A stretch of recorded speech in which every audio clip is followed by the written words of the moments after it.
Look at that. I didn't join with audio, Sure. so no audio should be Yeah, from this computer. so let's This go. computer is my right here. If we get feedback, at least we'll be able to see which one's going. Yeah. Yes, thank you. Last time in the middle of introducing myself, I remembered I hadn't turned it.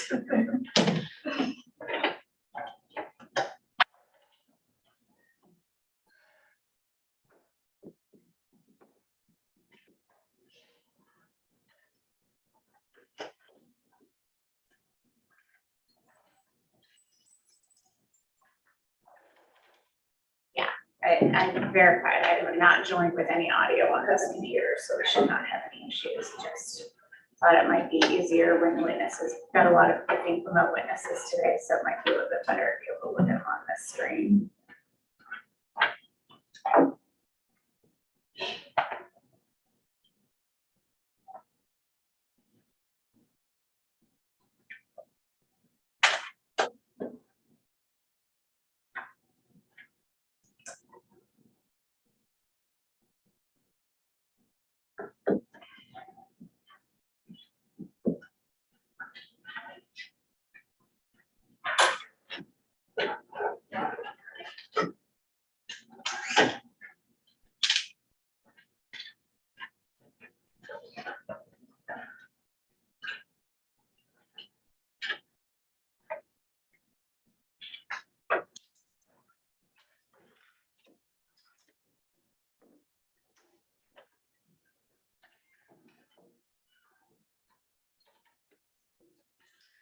Morning, everyone. Before I officially call our case, let me just check in with my court reporter to make sure we are good to go.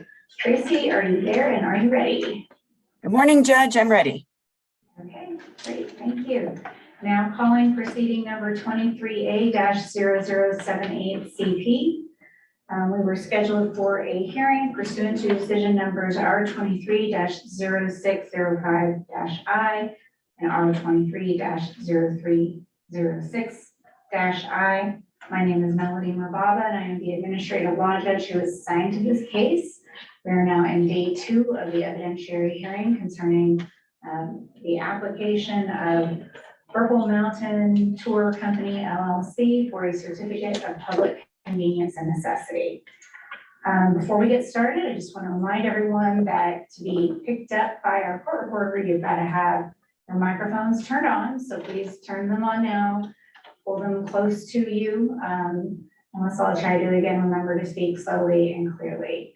Let's get started with entries of appearance, and I'll start with applicant. Good morning, Your Honor. Aaron Atkinson on behalf of the applicant. Good morning. And for Green Jeep Tours LLC. Good morning, Your Honor. Please, my name is Richard J. Barra, B as in boy, ARA, registration number 7886, appearing here on behalf of the intervener by right, Green Jeep Tours. All right, thank you very much. Where we last left off, Mr. Atkinson was about to begin in cross-examination of Green Jeep Tours witness. And so unless there's anything we ought to address before we get back to cross-examination, I would ask Ms. Schultz to return to the witness stand, but I'll give everybody a moment here for something we need to address. Mr. Vera? Yes, I beg the court's indulgence, but in looking through my notes, we were, I guess, racing to get finished by the closing hour. And there's some stuff I didn't ask Ms. Schultz. I was wondering if I could bring it back on the stand before we go to cross-exam. I don't have a problem with that. Mr. Atkinson, any objection? I suppose not, Your Honor. Thank you, Your Honor.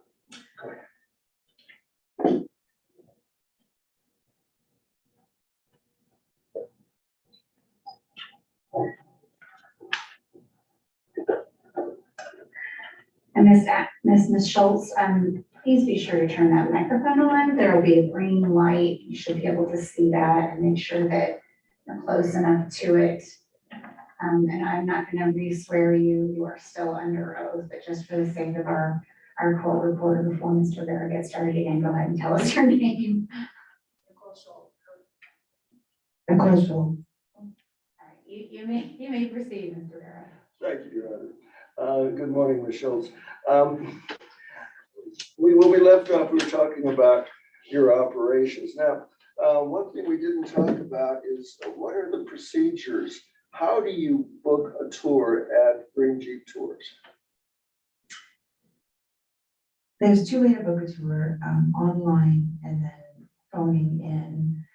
Most people book online. They go online to our website, which shows pictures of the vehicles, and they put in their information, their name, their email, the date they'd like to take the tour, and then their credit card information, which includes their name and billing zip code and all the numbers and everything. And then with the phone calls, it's, you know, the same information is collected. With every booking, we always get the name, phone number, email of the customers, when they want to go, and then also their credit card information with their, you know, name and everything. And does this generate a written copy of some sort? They're emailed a confirmation. And what about for your records? And then, yeah, everything is stored in our computer system, in the booking system. And then I also have a separate credit card. The booking system is one system, and then there's a separate credit card storage system. Oh, how does that work? So it's through Stripe, so it's all very secure. And that holds all the customers' information, their, I cannot access the credit card numbers, but I can see their name, their billing zip codes, and their emails within Stripe. So that means that you know whether a person is paid by credit card or by cash, is that it? Yes. Mhm. They all should have a credit card stored, and then which Stripe stores the information. And it's all secure. This is all for online booking, so there's a lot more security that goes into it. And then when the payment's processed, I can also see that too. So I can see if this name of this person, if the credit card was stored, and I can also see if the credit card was processed under the person's name. And what about a person who walks in and asks for a tour? How does that enter into your system? The same. We take all their information, you know, put it in our system, get their name, their phone number, their email. If they're standing there, I will hand them a receipt if they'd like. And of course, any customer that would like a receipt, I hand that to them also. But most of the receipts are emailed. What about if they pay cash? If they pay cash, we'll put them in the system with all the same information. We always give their credit card information, and then we can email them a receipt or print them a receipt or both. Why do you take their credit card information if they're paying cash and they're coming in for the trip that day? If the cash is taken, we don't have to get credit card information, but most people, if it's the same day, if they stand there and they're booking the tour and paying cash, we don't get their credit card information. That would be the only time, and that happens that's pretty seldom. Okay. Now, what kind of record would you have of a person who comes in and pays cash for a same day tour? We would have their name, phone number, email, and the number of participants. Is there any a time where the tour is ready to go and somebody walks in at the last minute and says, I want to take a tour, and you really don't have the time to do all that stuff? Do you just take the money? Is that a possibility? Or do you even in those circumstances, do you still put in all that information into your computer? Everyone is always accounted for. Yeah, we put all the information in the system. I see. So you would know by looking into your system whether or not a person took a tour, is that correct? Yes. Were you here for the testimony of some of the public witnesses on Thursday? Yes, And were you able to identify these folks as being members of a tour while looking in your records? over the Objective weekend, form. Objective form asked and answered from Thursday. Yeah, she did actually testify to this. Yeah. So sustained.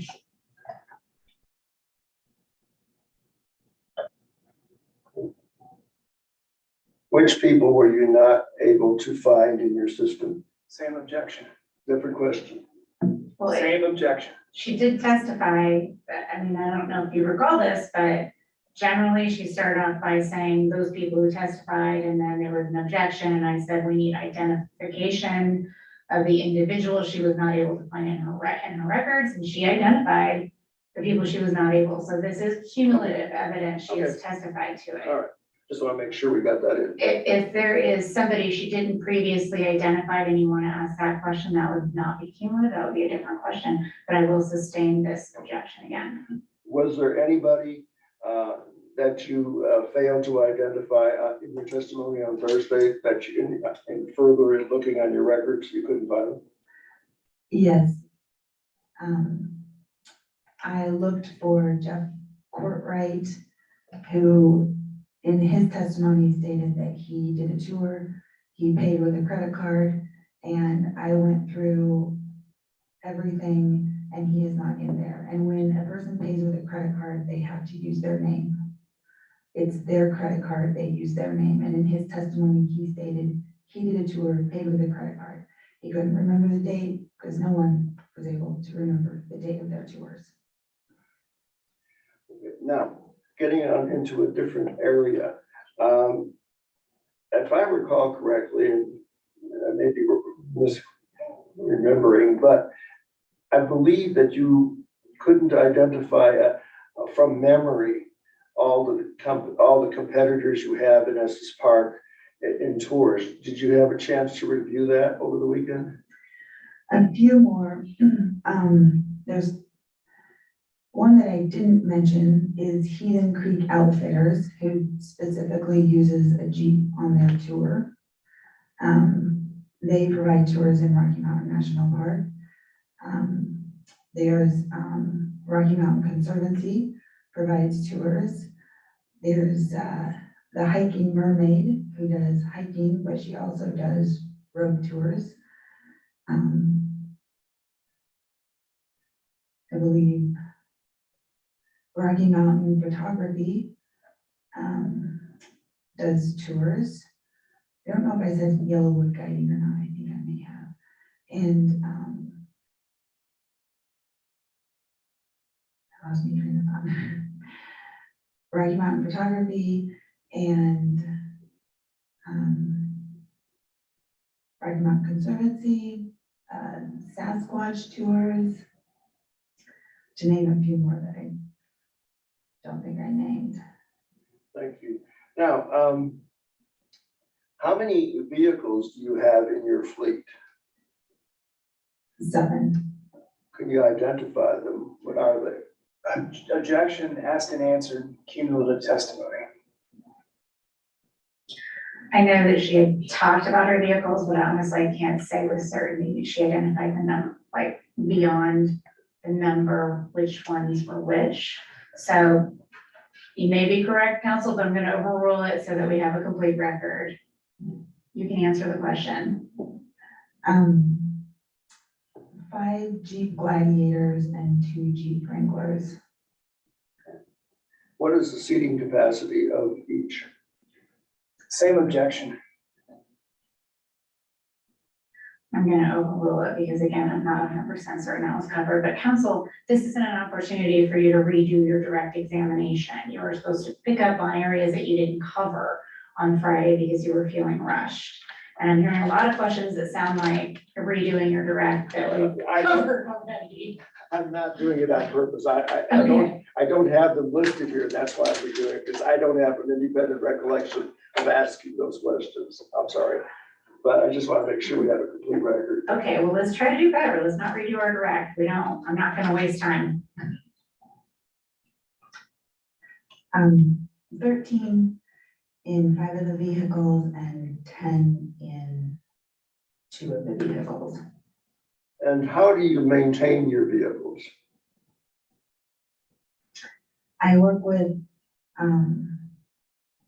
the dealerships, the Jeep dealerships, as most of them are under warranty. And then I also work with local,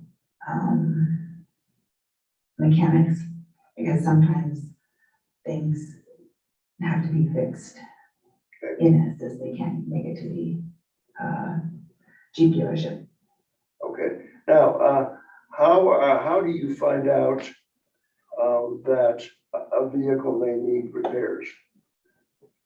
The guys are to report it on their paperwork and then report it to the office so that they can pull it out of service and also report it to me. Okay, when you say report to the office, who are you referring to specifically? That would be Brooklyn,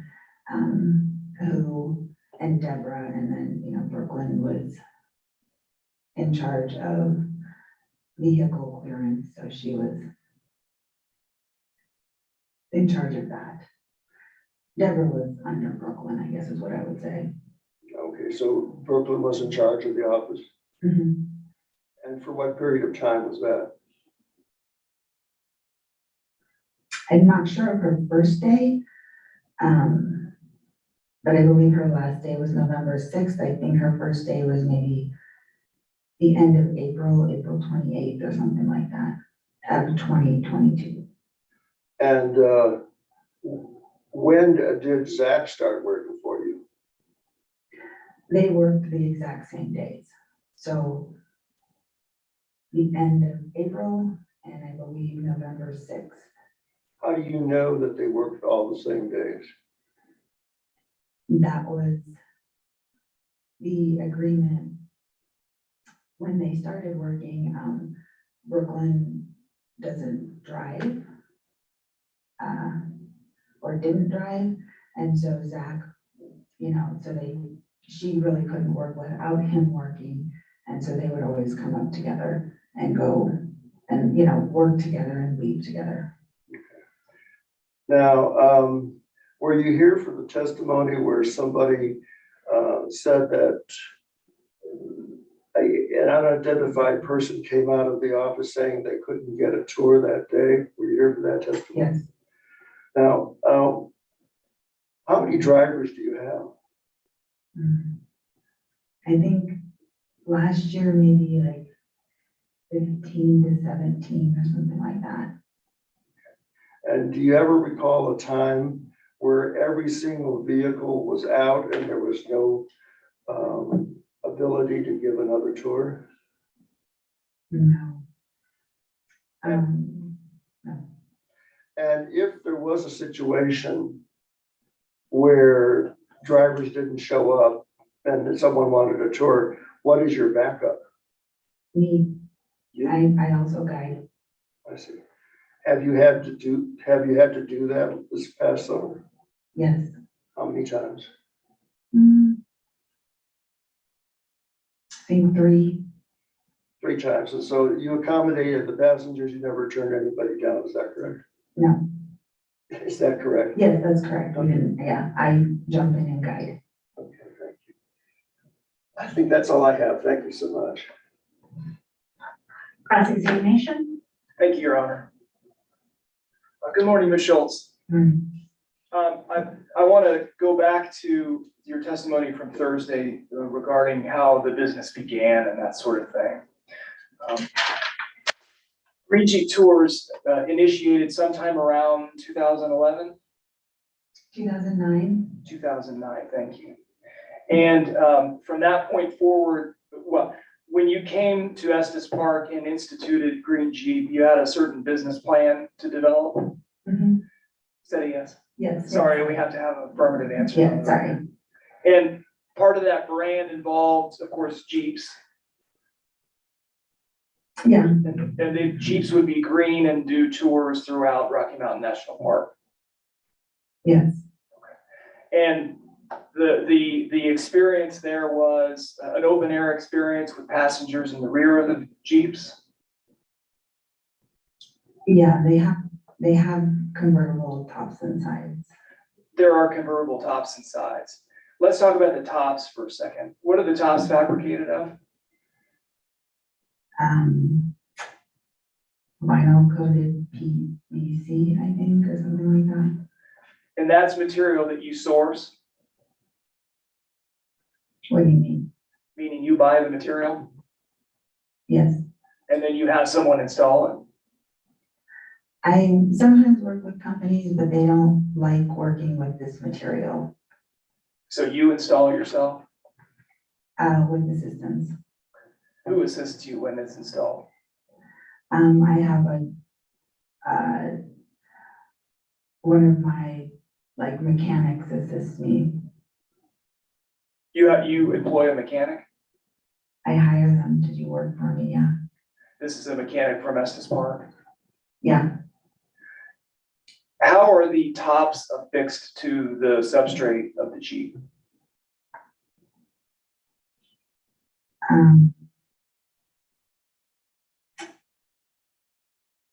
I don't know the terminology for I don't know what the things are called. Can you describe it as best you can? They're, I work with an upholstery store in Denver, and they provide me with the supplies of everything that's needed. And there are bars that are affixed to the Jeeps. There are turn latch keys that are affixed to the Jeeps. And there are different, they're upholstery. And are they clipped to the rods? Is that what you're saying? There are clips, they're not clips, they're turnkey latchet things. And they're standard used in upholstery and sailboats. So in order to remove the top, I take it you get out of the Jeep and you have to unlatch each of the latches. Yes, How many latches are there per vinyl top for a Jeep? I think there's,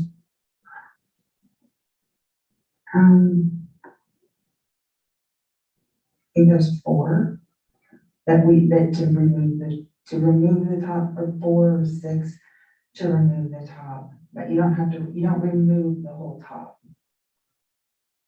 How does it retract into the back somehow?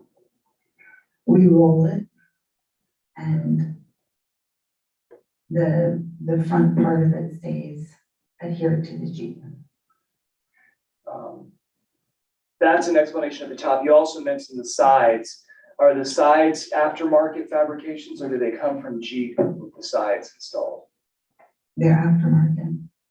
And that's something that's installed by the welder you discussed on Thursday? Yes. You mentioned he was a licensed welder. Is this someone in Estes Park? No. Where is this person located? Windsor.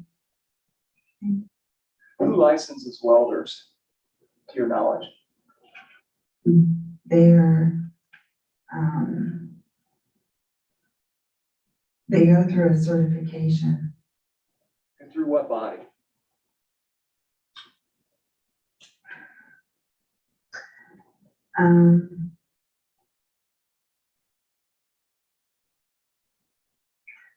I can't remember.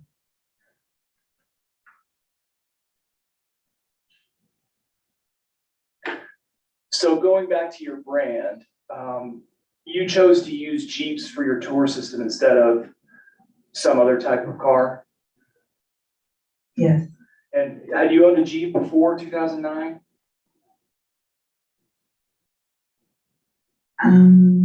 Yes. And part of the tour is that is the loop from Old Fall Road around Trail Ridge Road and back. Yes. Which I take it is pretty rugged terrain. It can be. And it's also somewhat off-road. It's not all paved. Right.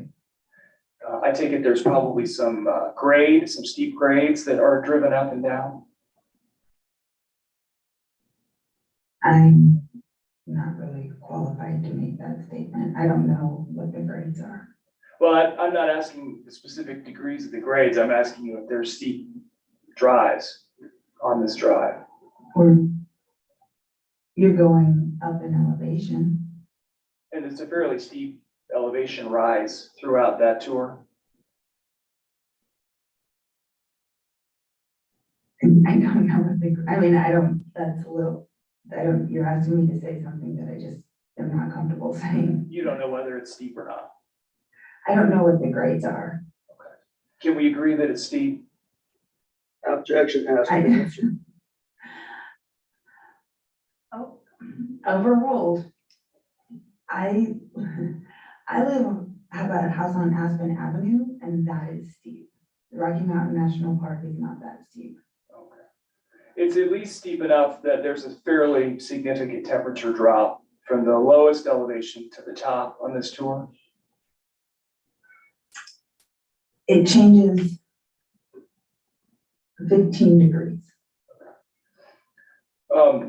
So overall, this is a pretty rugged experience.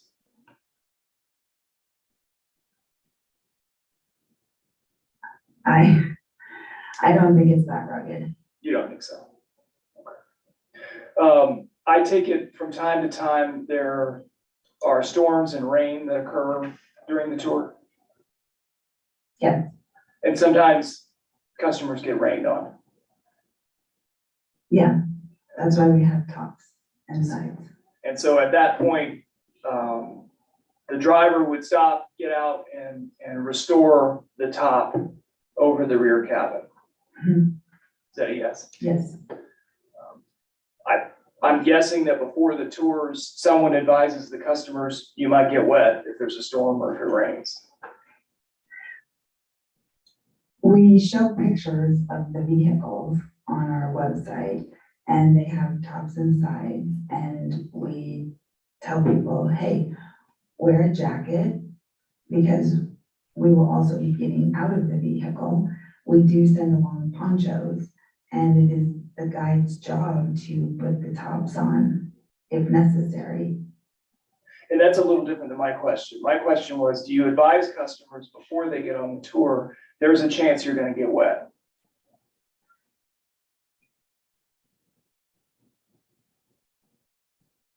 I tell them to bring jackets and that we send along ponchos. Do I say there's a chance you could get wet? No. How long does it take in general for you to restore the retractable top over the rear cabin of a Jeep? The tops are put on and taken off every single day with every single tour. It does not take that long. And the only instance I've heard where this would occur would be if there was either a temperature drop and it was cold, or if it rained. It's what the customers want. So the customers may say, it's raining, I want to put the top up, and the driver does so. That's what they're supposed to do. And the customer may say, I'm cold, can we put the top up, and the driver does so.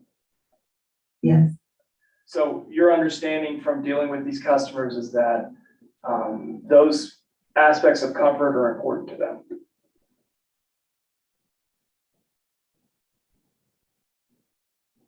I'm not sure what you're saying there.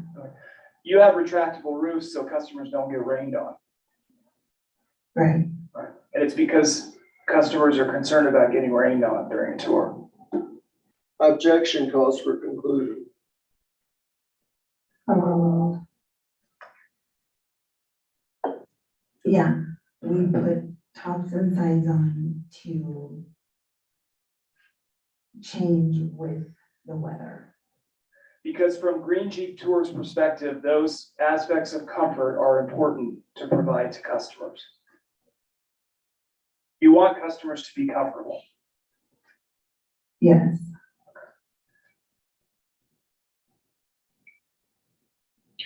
The Jeeps have roll bars in the back as well.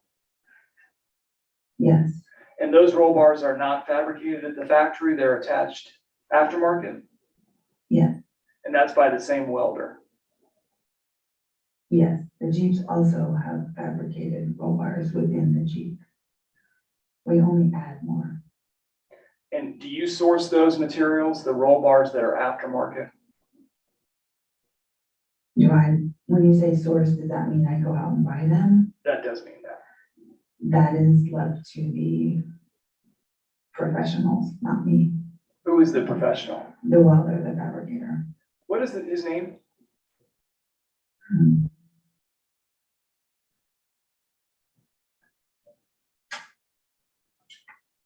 I can't remember. What's the name of his shop? Hmm. I can't remember. I'm not real close, like we don't talk often. I can't remember. So the welder buys the roll bars and then affixes them to the car. Right.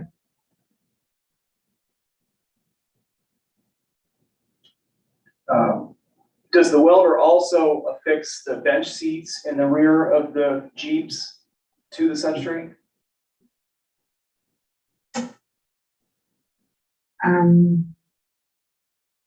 Objection to the form of the question. What does he mean by substrate? I think if the witness doesn't understand the question, she can let us know that, so overruled. Yeah, I'm not quite sure what you're getting at. The Jeeps have benches. Mhm. Is that a yes? Yes, The benches are attached to the car. yes. How are they attached to the car? There's the frame is welded. The frame of the bench is welded to the car? Mhm. Is that a yes? Yes, Who does the attachment of the bench to the car? the fabricator has done some, and then the mechanics have done some. Have you ever attached a bench seat to a car yourself? Have I? No, Has anyone other than the welder or the mechanic attached a bench seat to a Jeep Wrangler owned by Green Jeep Tours? Mhm. Ever, I don't know for sure, but that's usually who does it. So it's possible someone other than those two attached a bench to a Green Jeep Tour Jeep.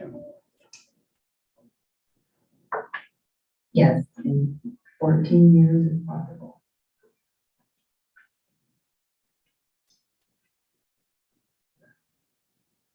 Who sources the materials for the benches?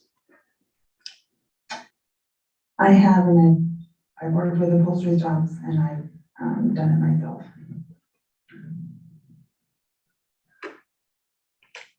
When you have sourced them or purchased them yourself, you bought them online? No, Where did you buy it? upholstery shop in Denver. You bought the bench seats at the upholstery shop. The fabric and the foam. What about the actual frame of the bench? The welder fabricates the frame. The seats also have seat belts, Yes, and have the benches always had seat belts since 2009? yes, Those are materials you purchased. no, You never purchased a seat belt for a Green Jeep Tour Jeep. I have, when things break, I purchase them. And you purchase them online. No, Where do you purchase the seat belts when you have done so for a Jeep? Napa or O'Reilly's. And then I've had my fabricator order me more. Does the fabricator always attach the seat belts to the vehicle? Yeah. Have you ever attached a seatbelt to a green Jeep Tour Jeep? Myself personally, no. Do you have a personal relationship with the fabricator? No. Do you have a personal relationship with the welder? Worked with different, a welder, no.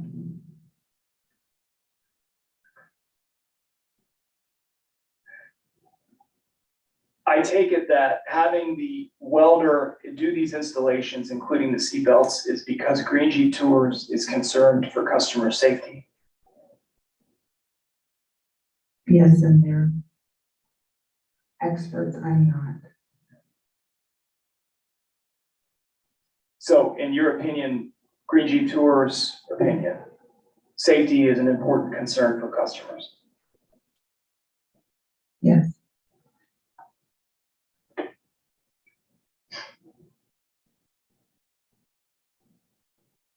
The Jeeps that you currently run in your fleet, a minute ago I asked you about rain.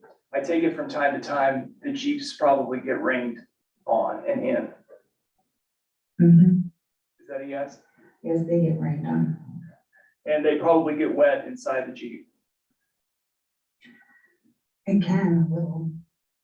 I take it they're probably cleaned fairly regularly. Yes.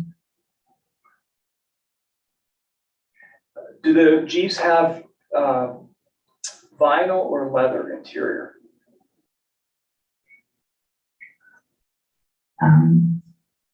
Leatherette. What is leatherette? It is,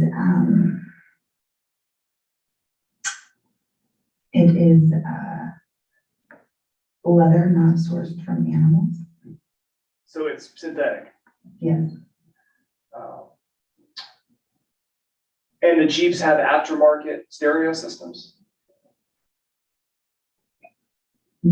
They have the stereo system that comes with it, and we add more. When you say add more, that's for the purpose of the tour guide projecting his or her voice to the passengers? Mm-hmm. Is that a yes? Yes. Ma'am, you really need to answer yes or Yeah. no moving forward. That's like the fourth time he's tried to get you to get through MAS. So the actual stereo system that is in the Jeeps is the factory installed regular issue stereo system. Yes. How much do the Wranglers cost that you purchased?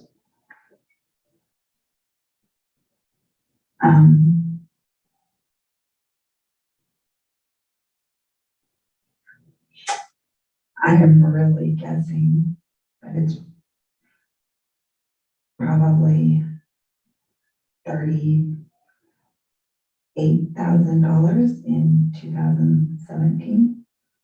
Is that the last time you purchased a Wrangler? Yes. And I take it this is one of the lower level models of a Wrangler. Yes. It's not the line that has all the bells and whistles and leather interior. No. I'm correct in that. Yes. And how about the Gladiators? How much do they cost to the best of your recollection? $45,000 When was the last Gladiator you purchased? last summer. Same question there. Just the lower level model, not the top of the line, Not the lowest. but certainly not the top of the line.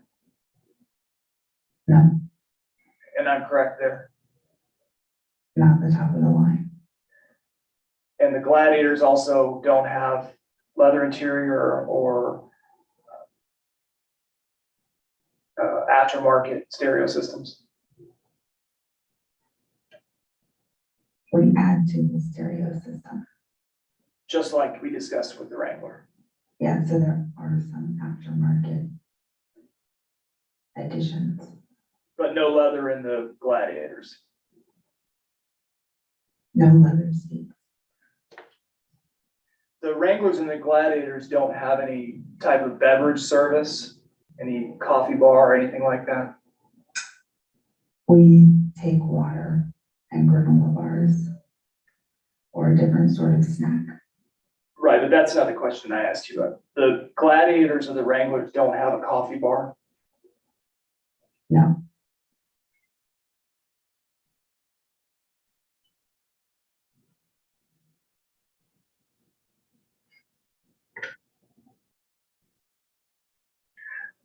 We were talking, or you were speaking earlier with council about maintaining your vehicle fleet. And you mentioned that sometimes you take them to the dealership. Do you remember that discussion?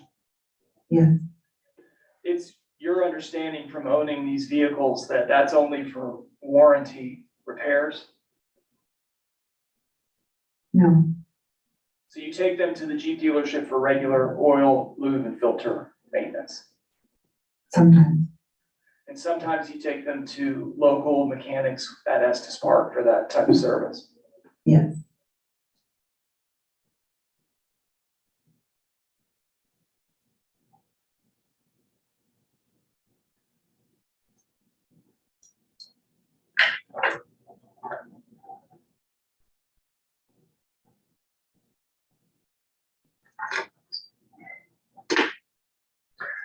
So going back to a moment ago, you started operating Green Jeep Tours around 2009, and you obtained an off-road charter around that time?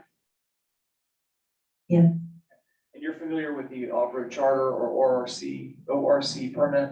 yes. And part of the regulations to that involve branding the Jeeps. I don't know. You don't know anything about having certain information on the exterior or the body of a Jeep. I don't remember all the requirements Is just that off the top of my head. having exterior markings, is that a requirement of an ORC that you remember? I don't Objection, this remember. goes beyond the scope direct. Oh, So you can't speak to, well, let me withdraw that. Do any of your Jeeps have exterior markings on either side? yes, On both sides or on one or the other? oh, How many of your Jeeps and Gladiators have markings on one or both sides? all of them, But you don't know whether that's a requirement. no,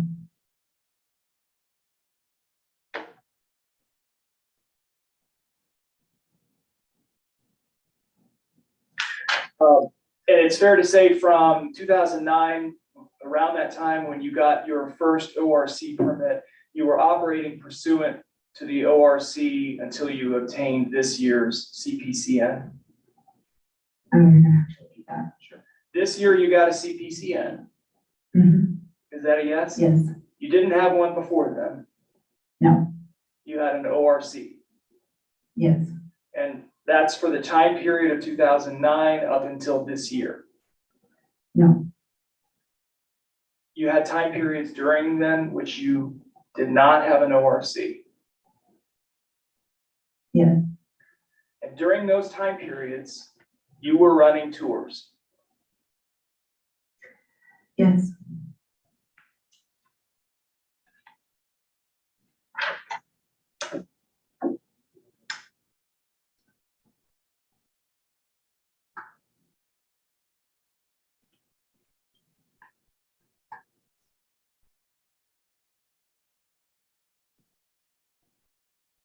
I'm sorry, bear with me for just a moment.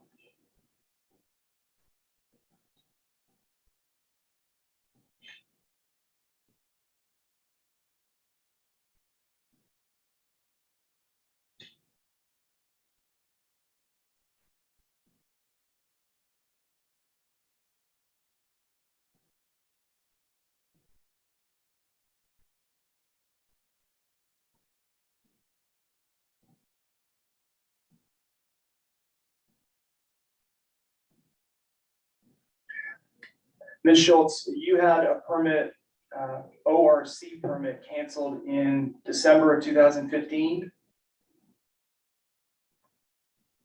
I don't know the specific date, But it was around that time frame.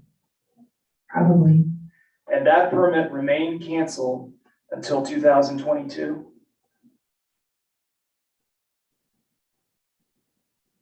Maybe, I thought it was 2021.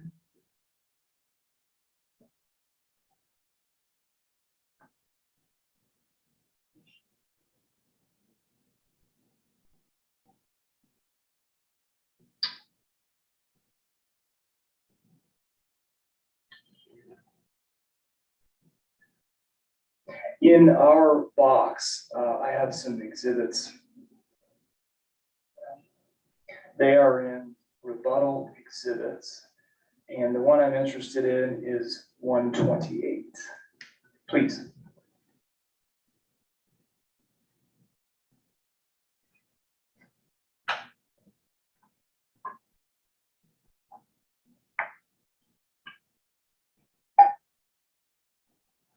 And Ms. Schultz, I'll just remind you to please keep your voice up. If we could please scan down to the year 2015, and it should be marked in the top right.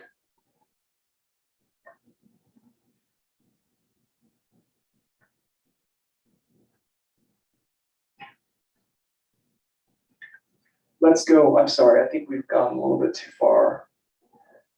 Let me see. Page number?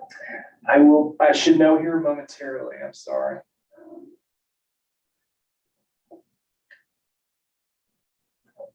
What one? That should be December 2015. Okay. Ms. Schultz, I'm showing you a document from the state of Colorado that says carriers with permits. This is the canceled status. Do you see it says Green Jeep Tours there? Yep. Does that refresh your memory about your permit being canceled in December of 2015? Yeah, I mean, that's what the PUC says the date was, then sure. And if we could scroll down to page 15 of this document. Your Honor, I would object to this line of questioning. It's irrelevant to the issues before this proceeding. Overruled. Ms. Schultz, I'm now showing you from the same exhibit, page 15, which says is the same document of June 2016. Do you see Green Jeep Tours listed there? Yes, And that is part of the notation that you had a canceled permit in that year? yes. The PUC told me I didn't need one. I moved to strike that answer as both non-responsive and hearsay. I would object. I'm sorry. I'm sorry, but I believe that was responsive to his question. It was not responsive. You didn't ask anything about the why. That was non-responsive. Objection sustained. Counsel, you'll get a chance to redirect. Okay. Let's go down, if we could, to page 19. Ms. Schultz, I'm showing you page 19, which is June 2017. Do you see Green Jeep Tours listed there? Yes, Does that refresh your memory about whether you had a canceled permit in June of 2017? yes, If we could go to page 21. Ms. Schultz, I'm showing you page 21. This is December of 2018. Do you see Green Jeep Tours listed there? yes, And does this refresh your memory about whether you had a canceled permit in December of 2018? yes.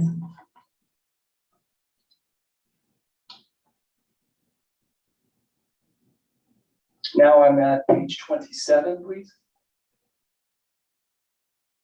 Ms. Schultz, I'm showing you page 27, which is July 2019's statement from the State of Colorado Public Utilities Commission. Do you see Green Jeep Tours listed there? Yes, Does this refresh your memory about whether you had a canceled permit in July of 2019? yes, Now I'm at page 31.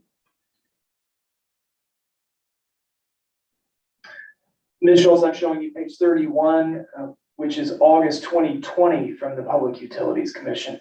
Do you see Gringy Tours there? Yeah. Does this refresh your memory about whether you were operating with a canceled license in August 2020? Yeah. Now I'm at page 33. Ms. Schultz, I'm showing you page 33. Do you see Green Jeep Tours listed there? Yes. This is January 2021 statement from the Public Utilities Commission. Does this refresh your memory about whether you were operating with a canceled certificate or ORC permit in January 2021? Yes.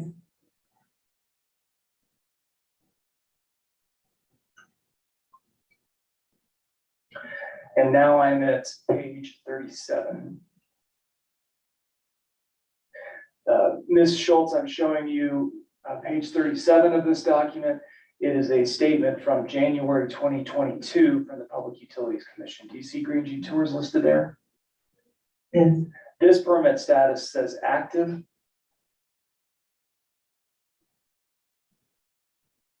Yes. So does this refresh your memory about Green Jeep Tours Green Jeep Tours operating without an ORC from 2015 until January of 2022? Yes.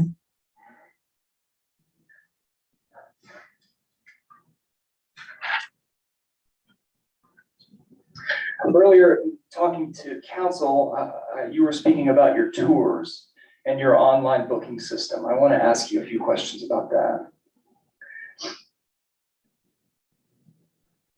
As far as the tours that you're presently operating from your website, I can see the following as active tours: the Rocky Mountain Winter Safari, the Rocky Mountain Safari, the Bear Lake Corridor, waterfall hiking, off-road 4x4 adventure, Grand Lake tour, Ruttin around elk viewing, and the best of Rocky. Am I correct there? Yes.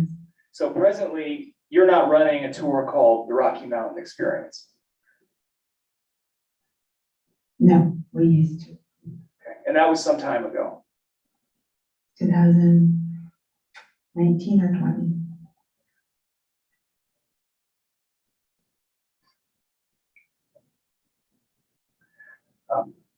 In processing through your website for the purchase of tickets on a tour, there is a button that allows users to click Book Now. Yes. And after clicking Book Now, they can choose, as you were testifying earlier, the date and the type of, the number of people and et cetera, et cetera. Mm-hmm. Is that a yes? Yes. Have you always, who hosts your website? GoDaddy? You mentioned a minute ago that you stopped using the tour Rocky Mountain Experience around 2019 or 2020. Yes. And was that the last time that you modified this website? No. When was the last time you modified your website?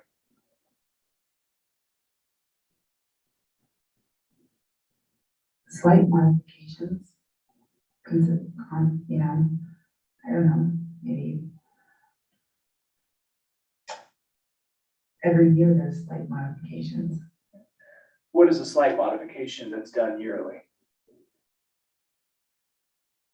Different photographs, different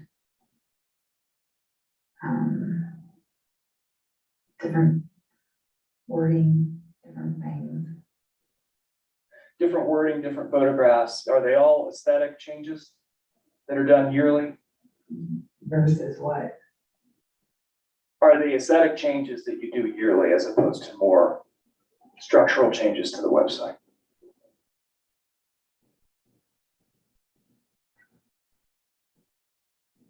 Structural meaning. Let me ask it another way so you can understand it.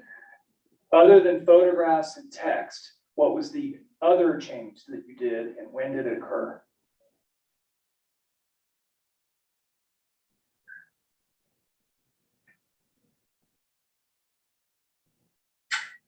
How things are redirected. Hyperlinks. Yes, What other change and when did it occur? hyperlinks in April. A map that was put on there.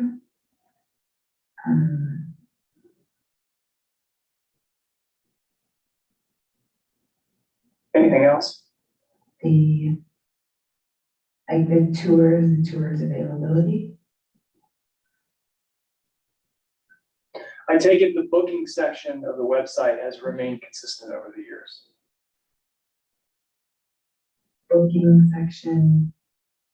Be more specific. Yeah, Ms. Schultz, this is your website. There's a booking section, Right, and the booking section has a calendar. right, but that changes. The calendar in terms of availability,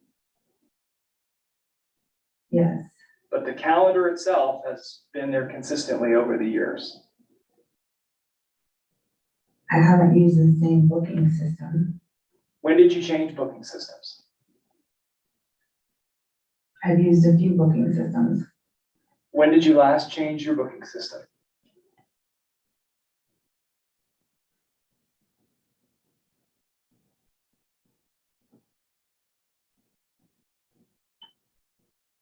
Hmm. 2021?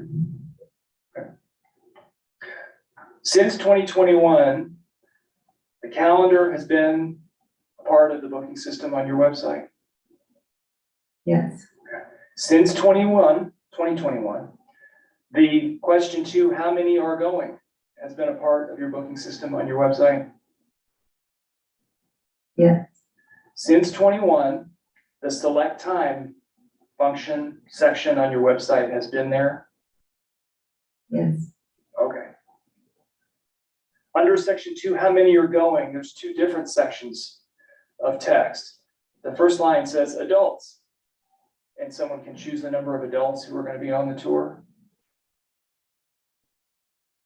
yes, And then it says children 12 and under, and you can choose the number of children.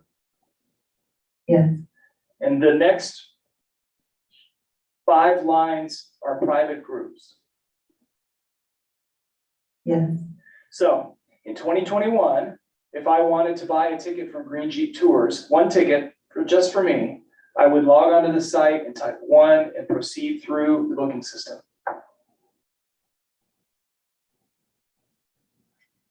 yes, And I would have gotten my tour on Green Jeep Tours. yes.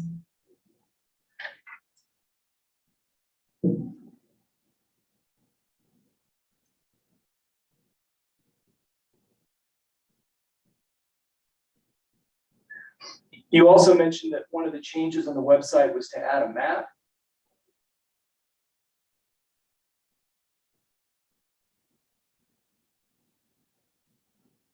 Yes, And that's a map of the area of the tour.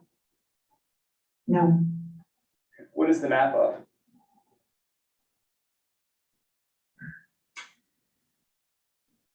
it was Estes Park. We discussed earlier the tour loop, which was Old Fall Road and coming back on Trail Ridge Road. Do you remember that discussion? Yes, That's well, those are really heavily trafficked by the sightseeing tours you discussed today.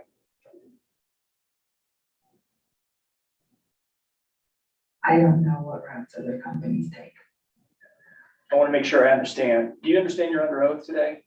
Yes, And you know that's the same oath you took on Thursday? yes, And your testimony today is that you don't know what other tours that you've talked about today, what routes they take? I don't think that I can say what other tour companies are doing. I haven't been on their tours. Do you know what route other tours in Estes Park are taking?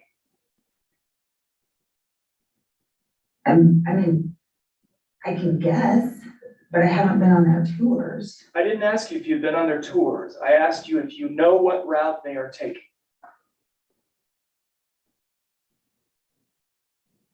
If I go to their website and I read what they say, I can come to a conclusion. Do you know what route Wildside is taking?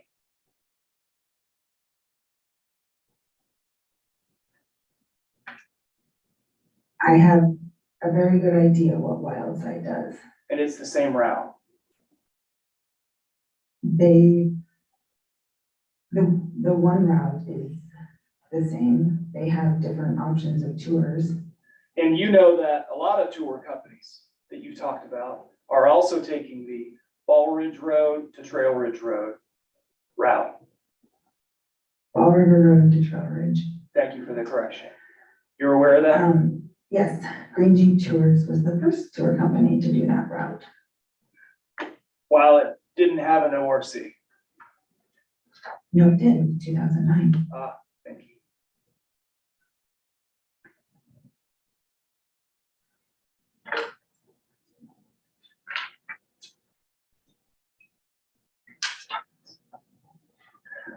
You obtained your CPCN this year.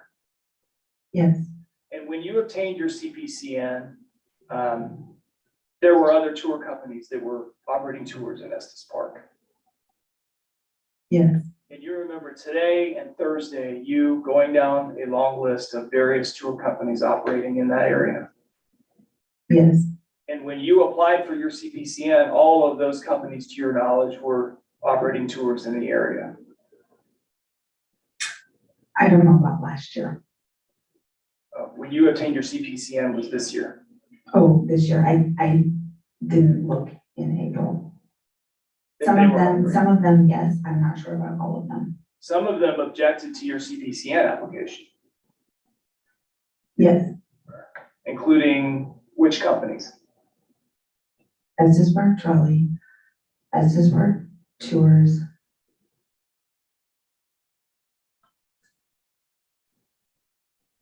I want to switch gears for a moment. Talk about Green Jeep Tours. It's a limited liability company, Yes, and you're the only member. yes, Was there ever another member of Green Jeep Tours? no, Who is Green Jeep Tours bookkeeper? I am. And how often do you run profits and loss?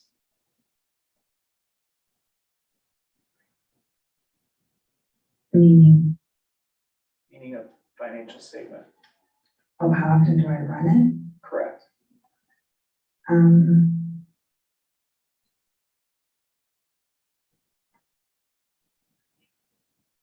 In the winter.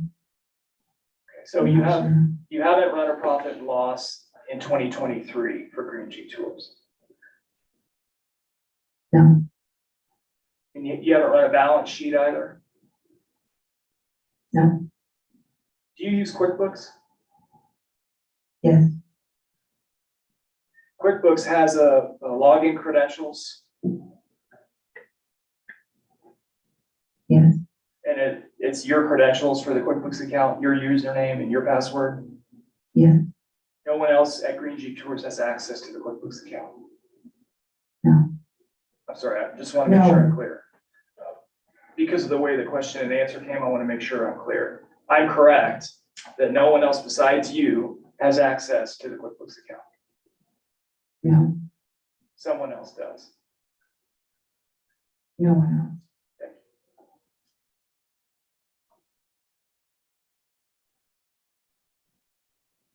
you. Who's Green Jeep Tours account? I can't remember his name.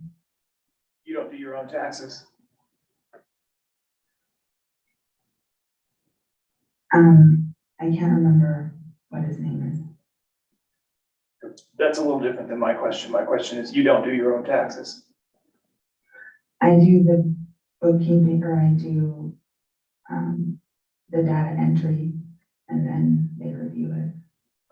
So when you're doing the data entry, you're using the information from the QuickBooks account. Yes, Did you get a K-1 for 2022?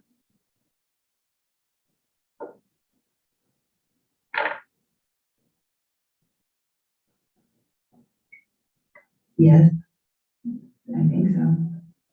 And does Green G Tours file separately, or do you get a K-1 and file only your personal return? My personal return is separate. But Green G Tours then has its own return, which it files. Yes, Does Green G Tours have its own operating bank account? yes, So when customers are online and they pay for their tours, the system distributes the money to the Green G Tours operating bank account. yes, And that's not a bank account in your name. correct. It's in the name of the business. Yes,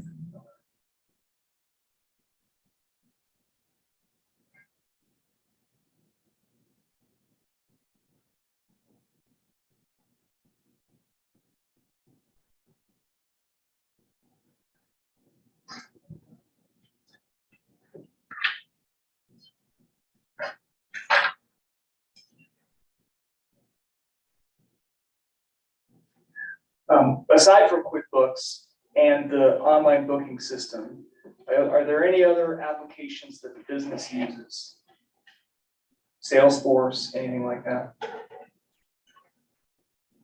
Stripe, And you mentioned Stripe a moment ago. Can you refresh my memory what it does? is the online credit card processing. Is that the only other application used by Green G Tours? Yes,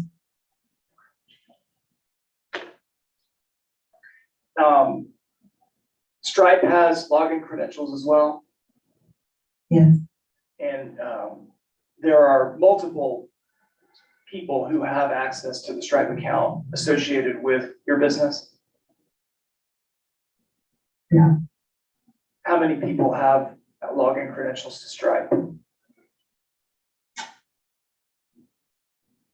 it is connected to the booking system, but they don't have login credentials to Stripe.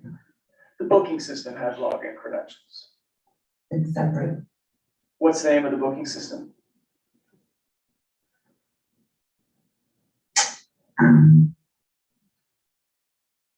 Booking Central, And Booking Central does have login security protections. yes, And you have a set of credentials for that. yes, And others do as well. yes, Some people at the brick and mortar Green G Tours outfit have login credentials so that they can process customers. yes. How many sets of Booking Central login credentials are currently in existence?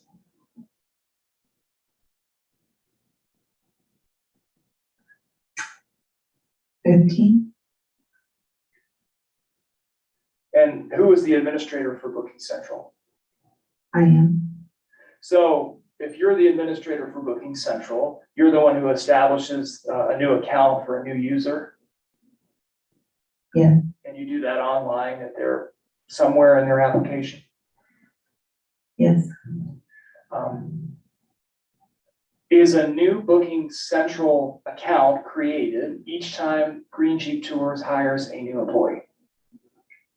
yes, And does that include drivers and office employees or just office employees? drivers and office employees, So anyone can log in to access the system in order to do whatever they need to do for the business.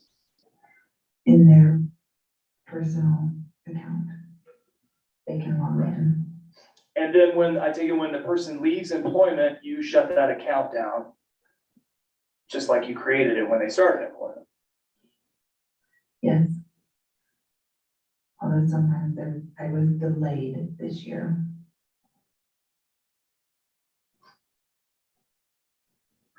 How many employees does Green Jeep Tours presently have? 15, maybe. Some are drivers and some are office employees. Yes,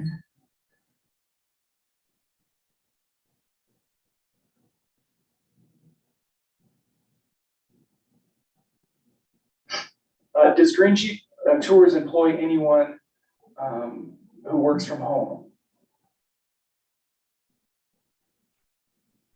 In the winter,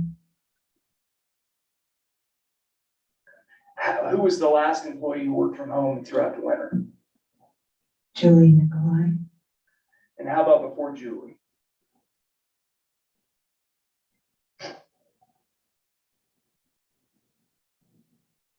no one. So it's your testimony today that Brooklyn Carswell never worked from home? She assisted Deborah, so she may have worked from home. I'm not certain. I encouraged her to have Deborah do everything, but with that, like when we talked about it, I'm not exactly sure. So it's possible Brooklyn Carswell worked from home at some period. I know she logged into the system and checked on things with Deborah. So the answer to my question is yes. Yes,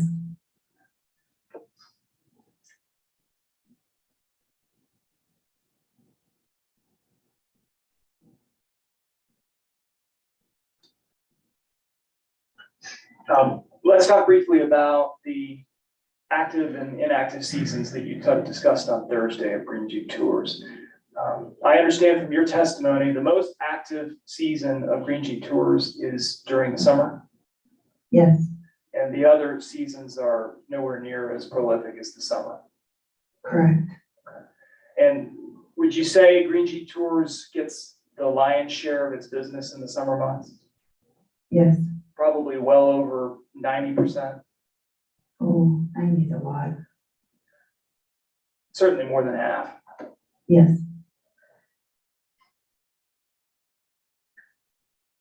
And as you sit here today, you don't know exactly how many customers in 2023 Green Jeep Tours has had. I didn't look.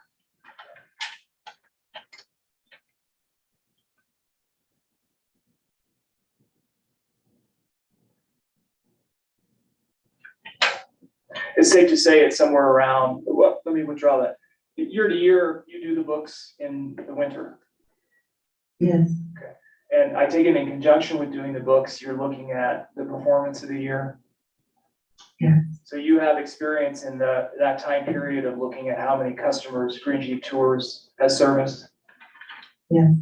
And it's safe to say in the span of a year, a couple thousand about is a good year. More like 7. 7,000 a year. And does that track from your Green Jeep Tours booking system? Yeah.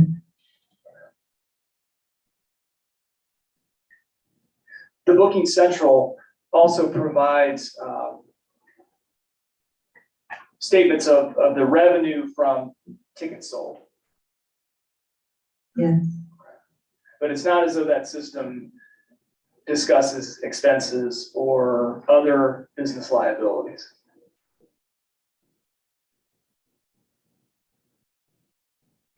no, Am I correct?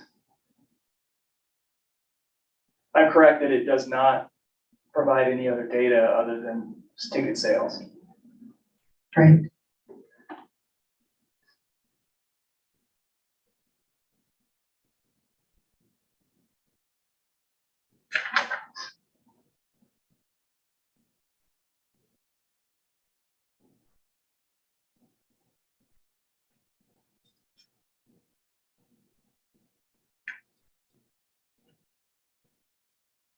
I'm sorry, bear with me for just a sec here.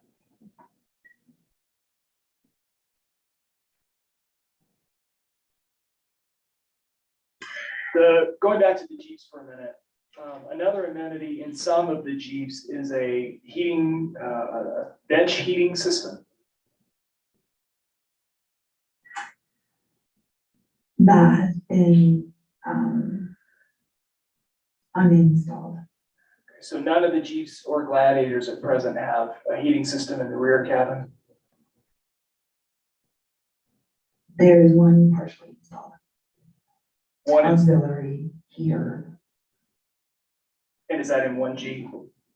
Yes, So out of your 7 vehicles in your fleet, 1 Jeep has an auxiliary heating system in the back. yes. None of the other Jeeps have any heating systems for the rear cabins. We use, heated blankets. But no vehicle installed heating system. No. And that's why you bring the blankets, so customers can be warm when you get to colder temperatures. Yes. It's better to keep the vehicle open. The views are better.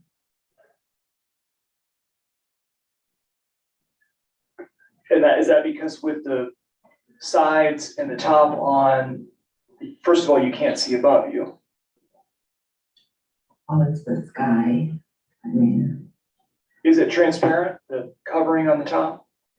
no, But you can't see through the top. no, And the sides are partially obstructed in terms of views.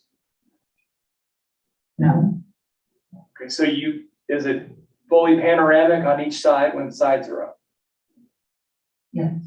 The Okay. whole thing is panoramic. You said a moment ago you can't see. What did you mean? With the top up, you mentioned that you can't see as well. It's always better to look through. Looking through a glass is not as enjoyable as looking with nothing. Are the Jeeps 4-wheel drive? Yes, And the Gladiators, they're also 4-wheel drive? yes, And you order them specifically that way? that's the only way they come, but yes, And you've never had any other vehicles in your fleet other than a Jeep product?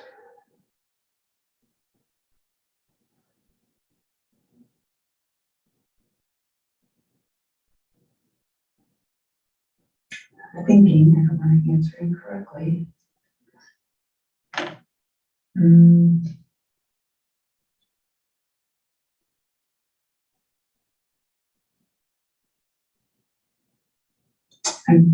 No, just Jeeps.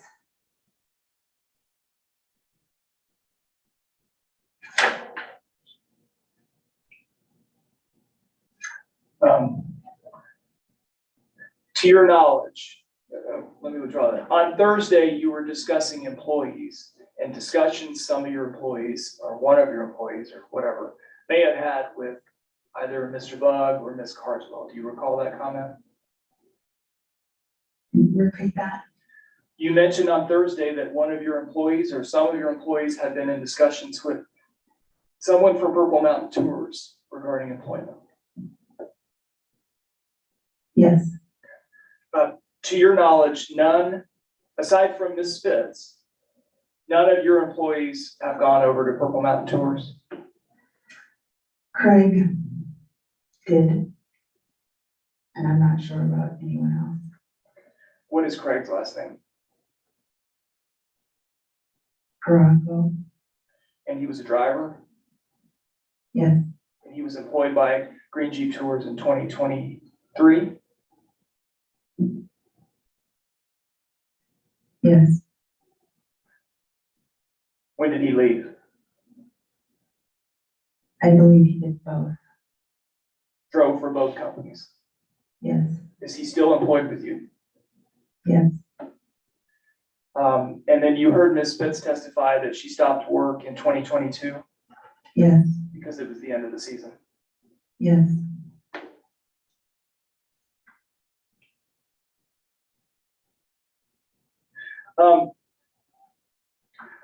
Ms. Carswell had an online, had login credentials to Booking Central. yes, And you testified on Thursday that you have noted at some point she logged back into that system. yes. And then, of course, you immediately shut down her access. When I saw it, And was it you who saw it? yes. And when did it say that she had logged in?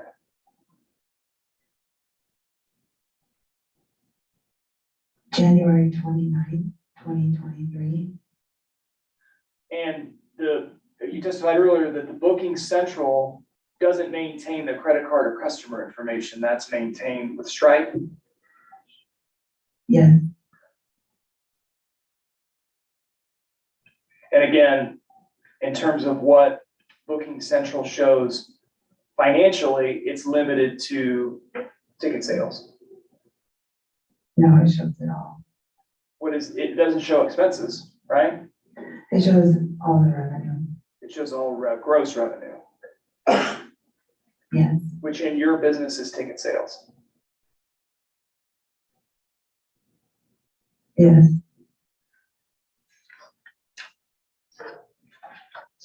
Did anyone else see this booking central screen or something evidencing that Ms. Carswell logged into Booking Central in January of this year? Yes, the booking central people. Aside from Booking Central and you, anyone else? I brought a copy of the email from them. That's not what I asked you. Anyone else besides Booking Central and you see that she had logged in January? I showed Rich and it's still in the system right now as we speak. Who's Rich? My turn. Oh, I'm sorry. Okay. But aside from you, Rich, and Booking Central, no one else. I may have shown my other office staff. But we're not expecting to hear from them today. No,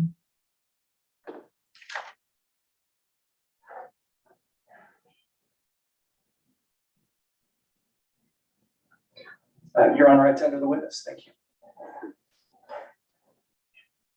Mr. Burrow, before we do redirect, I just want to ask your witness a few questions just to get a couple things clarified in the record. So ma'am, just bear with me. This will be pretty quick, I think.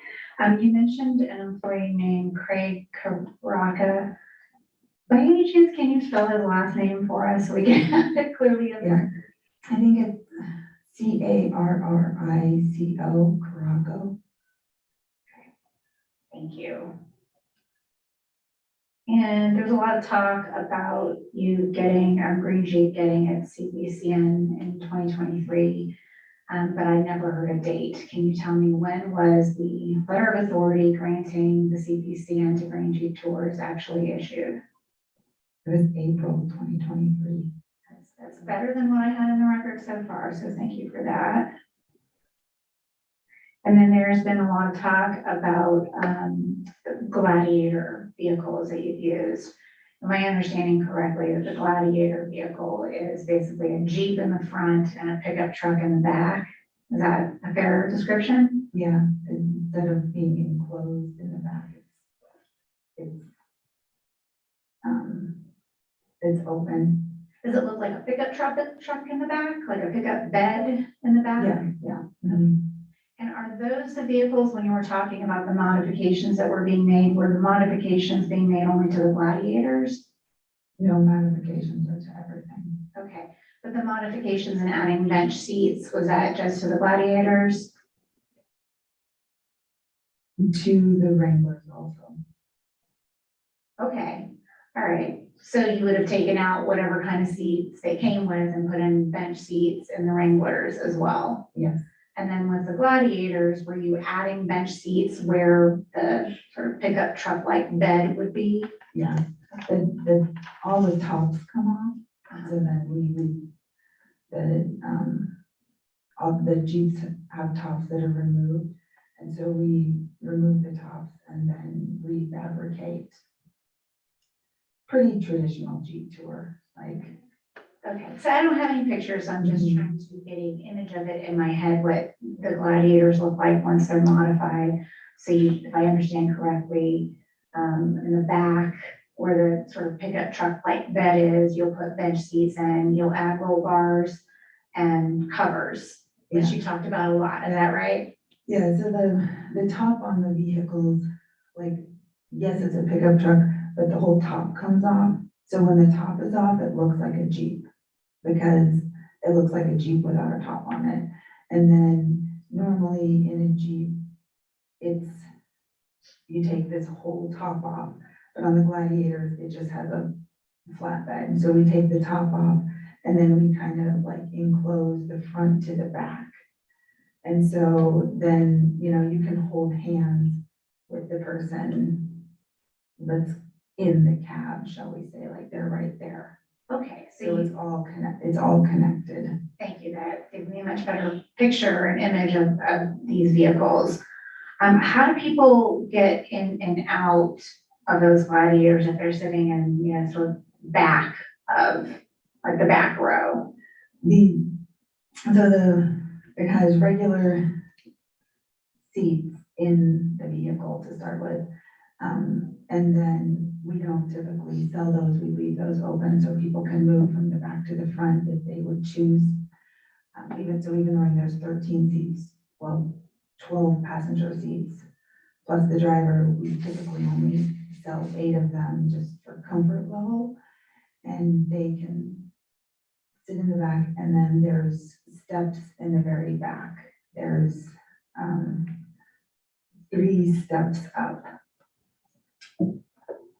And we use RV steps. Okay, so give me sort of just walk me through, if you're coming in through those steps in the back, what does that look like? How do they do that? Is there I keep There, getting in yeah. my head, the back of it is like a pickup flat bed, so does it flap open in the back and they go? Yeah. And then there are RV steps, and there's 3 of them. And so they have, you know, 1 step, 2 steps, 3 steps, and then they're in the vehicle. Okay, all right, now I think I can picture how they're getting in and out, that might be all the follow-up questions that I had for you.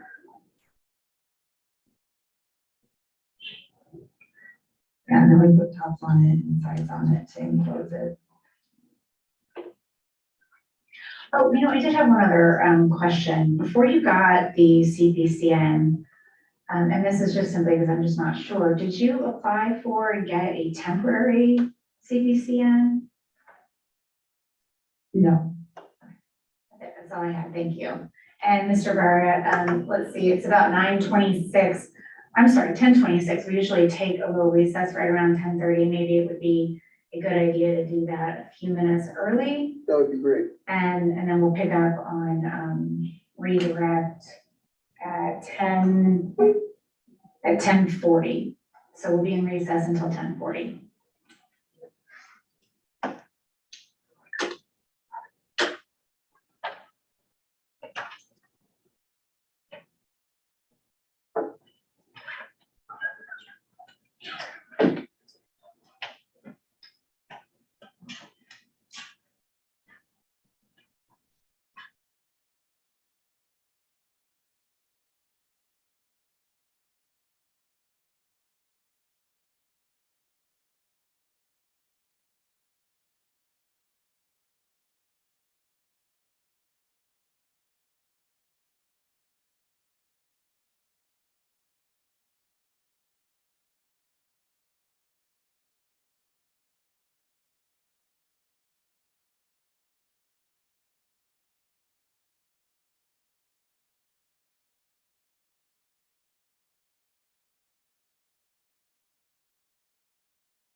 And can I ask you, yeah, we need PDFs for Box, right?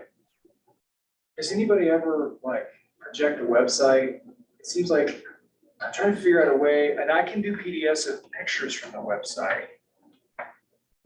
And you can, if you have something from a website, you can save it on your own device as a PDF Go about it that way. and just do like a screen print kind I of think thing. that's what I'll probably do. Okay, thank you. Grab the whole page.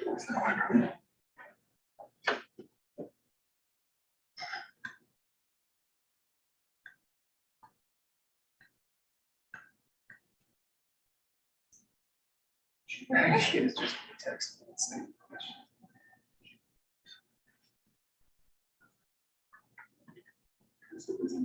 Right, exactly.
I will, for sure. Yep.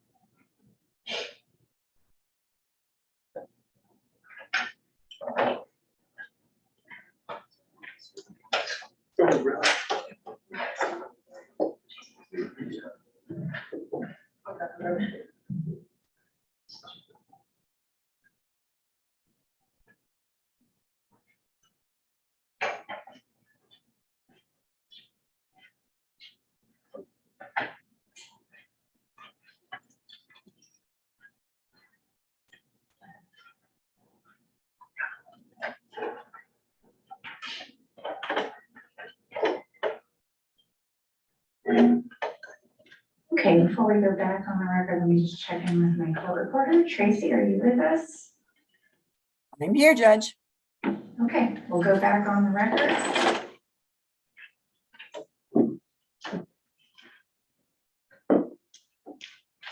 And Ms. Schultz, I'll remind you that you are still under oath, and once you get settled, Mr. Barry, you may begin your redirect.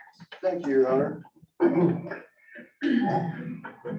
Ms. Schultz, you were asked some questions about the convertible top on your vehicles. Can you tell me, does that top roll back like an awning? Yeah, it has yeah, it just rolls up pretty easily. We put a bar in it, which makes it a lot easier to roll and pretty quick to maneuver on and off. Like I said, the guys put it on and off every single day, and sometimes, you know, multiple times through the tour, depending on what the customers want. Is that like a swimming pool cover then? I don't know what it's like. I don't know what it is. It's just kind of this long cover, and then we just roll it up like, On a spool? yeah, yeah, That's what the bar you were talking about. It's a Yeah. spool and you yeah. just And roll we it up just like. roll it up, yeah.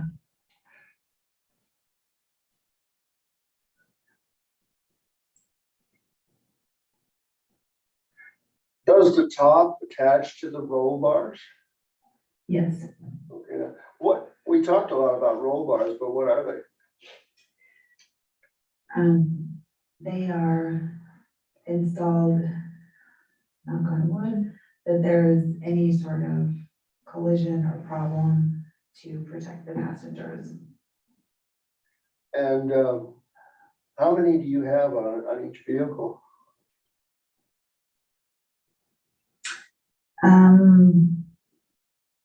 Well, there's the stock roll bars, and then I believe there's three A total of 3 or 4? three that three that go from the front to the back, and then there's then they have to go from, how do I want to say this? From the front to the back, there's 3, and then there's also a bar that runs from the front to the back to, you know, for the more reinforcement. So it runs down the middle of the vehicle?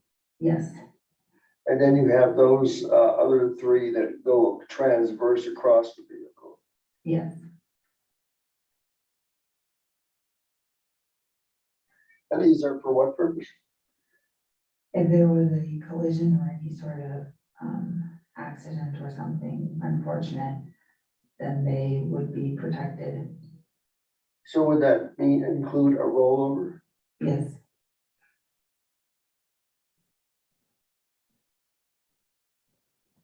You were here for the testimony of Mr. Bug describing his vehicle, right?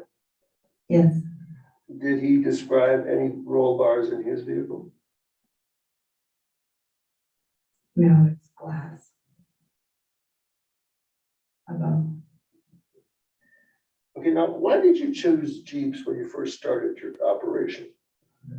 The brand Jeep. Hummers existed then, and they were too wide. Talked to some other tour companies, and Jeep just seemed like the best fit. Jeeps are iconic for Colorado, iconic for the mountains. And I've been on different tours, and Jeep tours were awesome. Now you mentioned that you don't have leather seats. Why not? Leather doesn't hold up with commercial vehicles. There's a lot of wear and tear with people, and leather is not as tough as leatherette. It cracks. Some of the vehicles do have leather in them, and it dries up and cracks because Colorado is so dry. And then, like I said, people getting in and out, it's really rough on it. And why didn't you get the top of the line vehicles? The top of the line vehicles have more bells and whistles, more electronics, more power. Like even, you know, there's so much dust that decomposed granite is really sticky and it's everywhere. And it blows into things and it plugs them up. Like even power windows are, you know, concerning. I've had to replace, I did have 2 Rubicons, and they, which has like a button where you can, you know, disconnect the sway bar and disconnect the axle, and those all would plug up with dust and stop working. So it's better. Mechanical is often better because it's reliable. Simple is better, is that correct? Yes.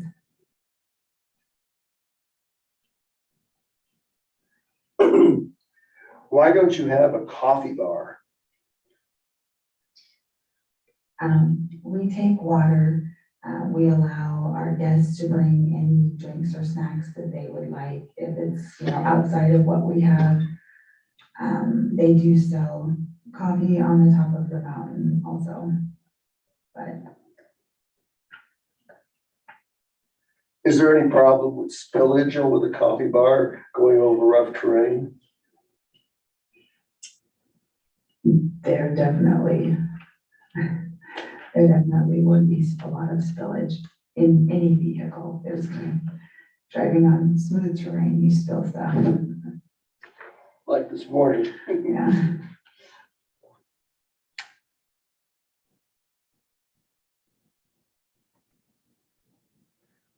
Okay, now, in your, in your cross-examination, you mentioned that you had an ORC to start with, but then in 2015, you canceled it. Why did you cancel it? Object to form the state's prior testimony. Overruled. So in 2013, the Rocky Mountain Conservancy started doing tours. The Rocky Mountain Conservancy is Rocky Mountain National Park's partner charity. They go hand in hand. They donate millions of dollars to Rocky Mountain National Park every year. They have a huge presence in Estes Park, a huge presence in Rocky Mountain National Park. They started doing tours. They did not have any sort of permit. They actually still do not have any sort of permit today. So in 2013, when they started doing that, sometime in that same time frame, I'm not exactly sure, Wildside had a permit and they stopped using their permit.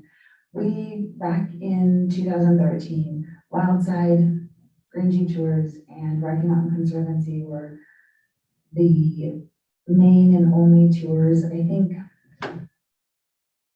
Guided Estes Tours may have also been doing tours, and he did not have anything either. And I contacted the PUC in January of 2014 and spoke with Gary about this, that I was, Gary who? Gramlich,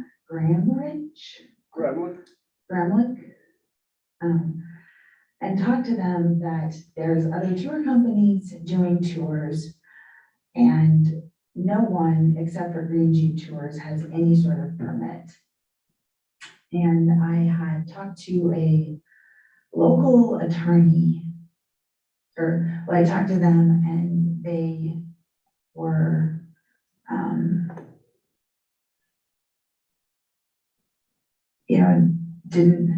didn't really have that much to say, I guess.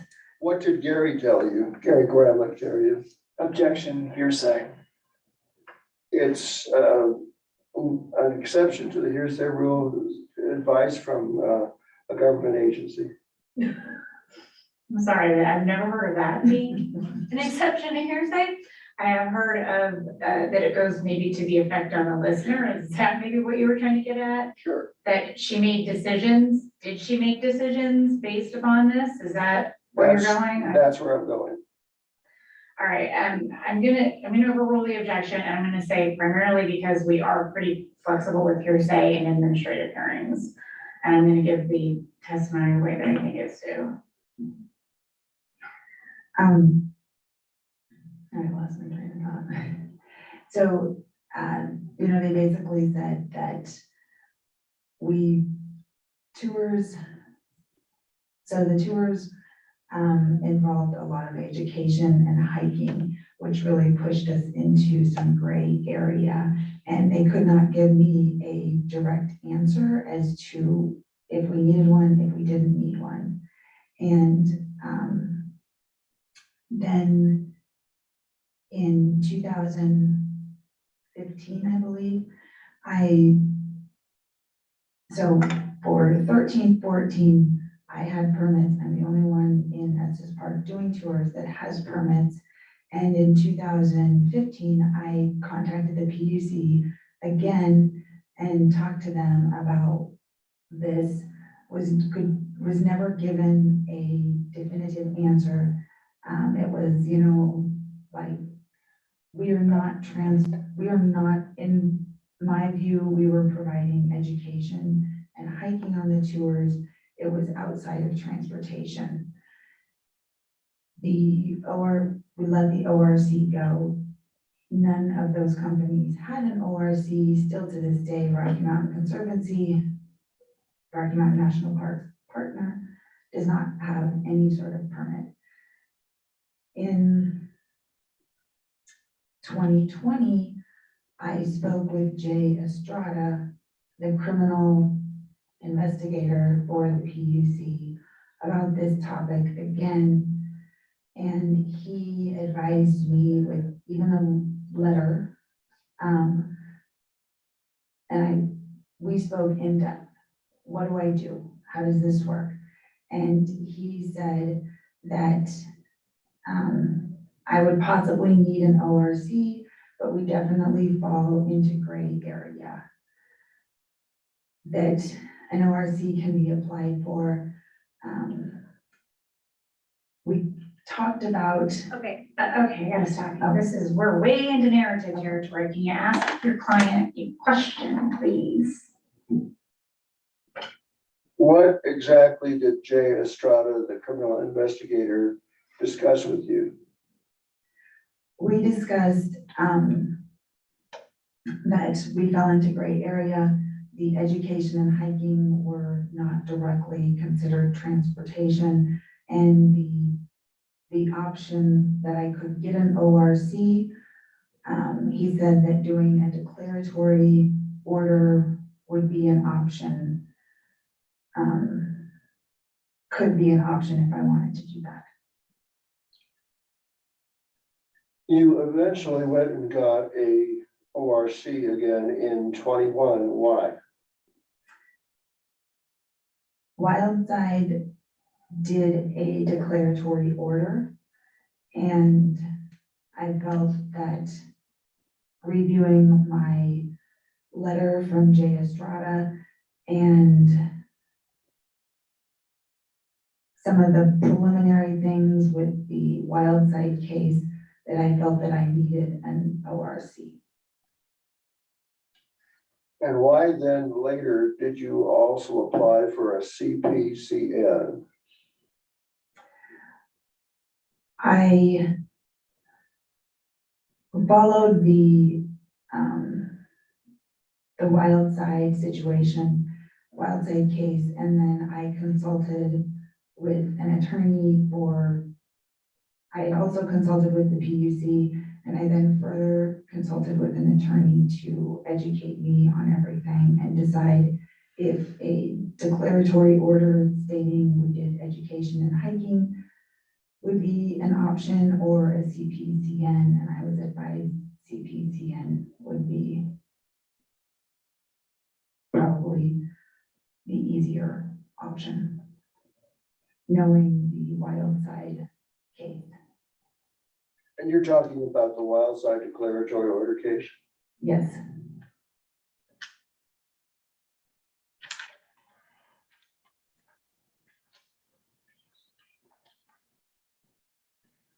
What percentage of your total traffic is your summer traffic?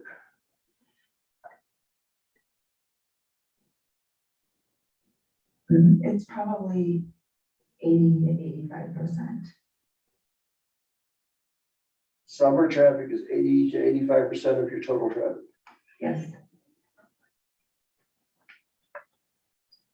So you basically need the summer traffic to keep you to keep you being able to provide your services on a year-round basis. Objection, leading.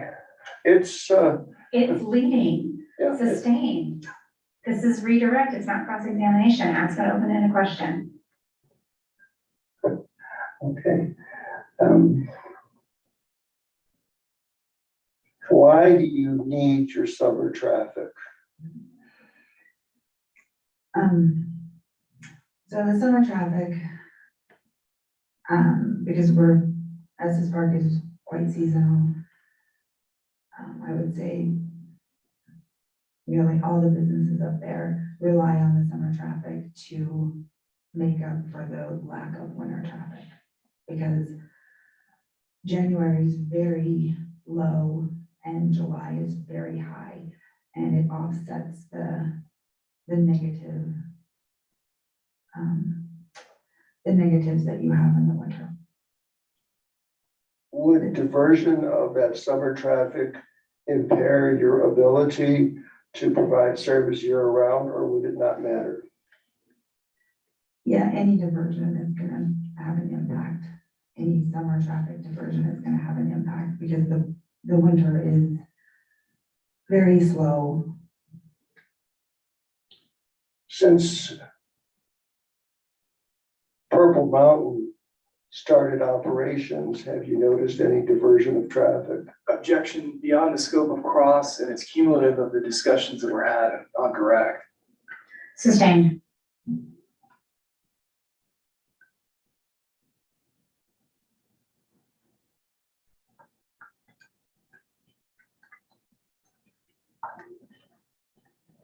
You were asked about working from home and how many of your employees did that. Do you recall that? Yes, And you mentioned Brooke Carswell was one of those. she may have worked from home, but she was not hired to work from home. So How would you know whether she was there in person or working from home, according to your records? she clocked in. She had to clock in for work. And she could do that remotely? No, So you have no record of her working from home then? no, So you don't know for a fact that she worked from home? Objection leading. Sustained. And I'll also say, I think that this ground has been covered pretty well.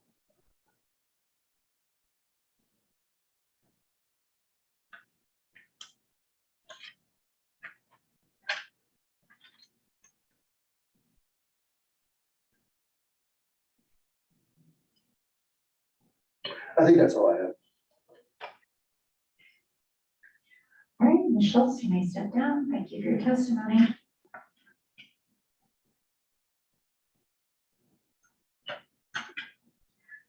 Mr. Garrett, do you have other witnesses to call? Yes, I'd like to call Brooke Ellen Carswell. I Okay. believe she's going to be testifying remotely.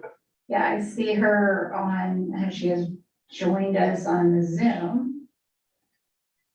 If you could go ahead, thank you, great. And go ahead and unmute yourself.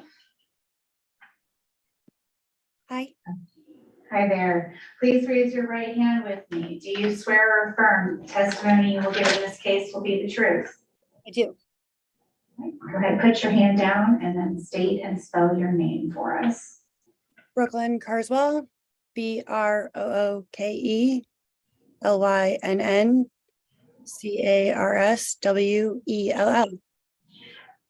I want to give you a couple of advisements before we get started. One is that you cannot receive assistance with your testimony. Two, you are not to refer to any documents unless you are directed to do so by one of the attorneys or by me. And then three, we do have a court reporter taking down everything that's being said. So do your best to speak slowly, loudly, and clearly. Mr. Barlow, your witness. Thank you, Your Honor. Ms. Carswell, how long were you employed with Green Jeep Tours? Around 6 months, like April to November, 7 months maybe, Of what year? 2022. And what were your duties and responsibilities there? I was a receptionist in the office. And what else did you do?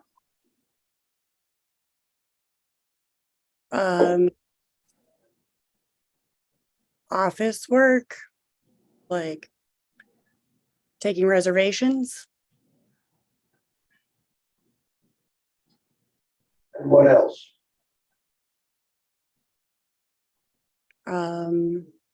Assigning guides to tours. And what else?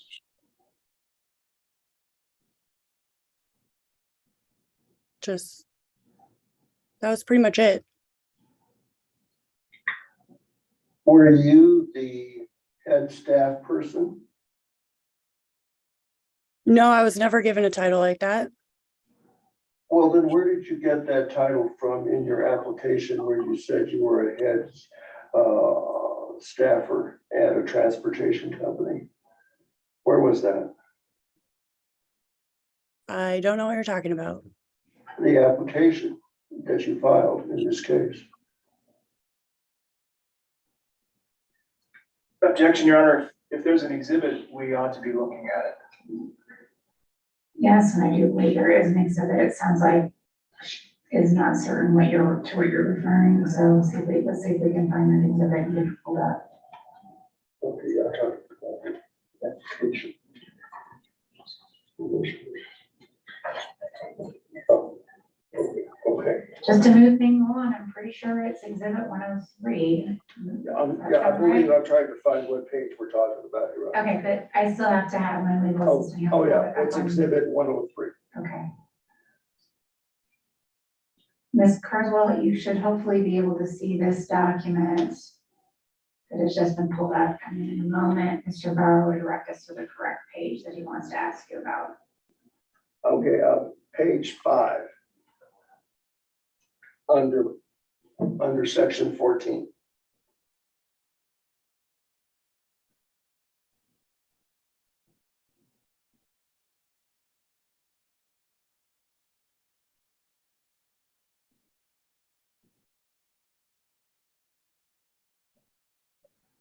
Miss Carswell, do you see that? Yes, I'm reading it. Yep, Where did you do that? at Green Jeep Tours.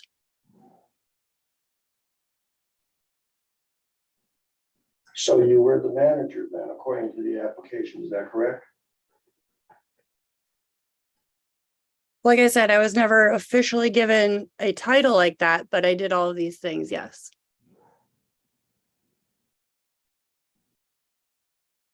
You say large tour companies in the plural. What other companies besides Green Jeep Tours? Just my experience at Purple Mountain.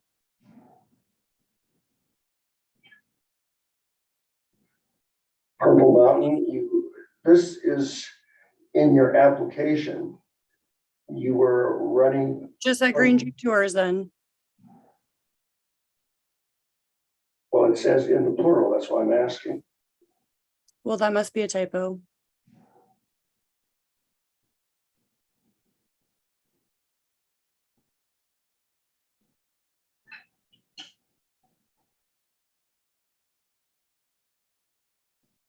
Can you explain what you mean by clearance for tour vehicles?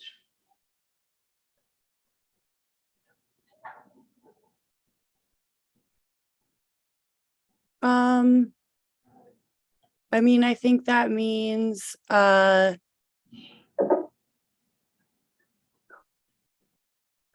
would assign, like, hand guides their Jeep that they were going out in. Isn't that what scheduling employees means? Yes. Okay, then what does clearance for tour vehicles mean? Well, so scheduling employees means you have a tour and then they have to know what vehicle to take. But the term clearance, what do you mean by that? Objection, asked and answered. Well, I didn't get an answer. Overruled.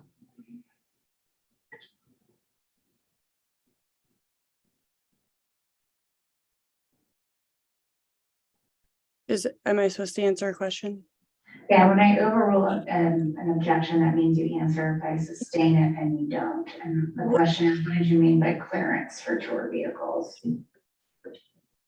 So different tours have to have different vehicles depending on the size of the party or where it's going when it needs to be back. Does So it include making a safety inspection of the vehicle? me, no, Who would do that? the guides. The guides. And were you supposed to make sure that they did that? I was not in charge of the guides, no.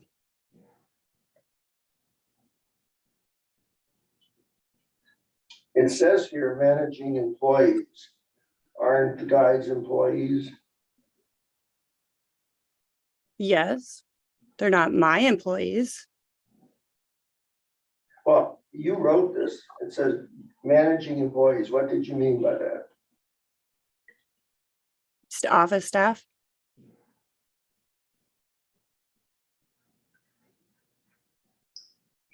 Were there any office staff other than you? Yes, Who? Deborah.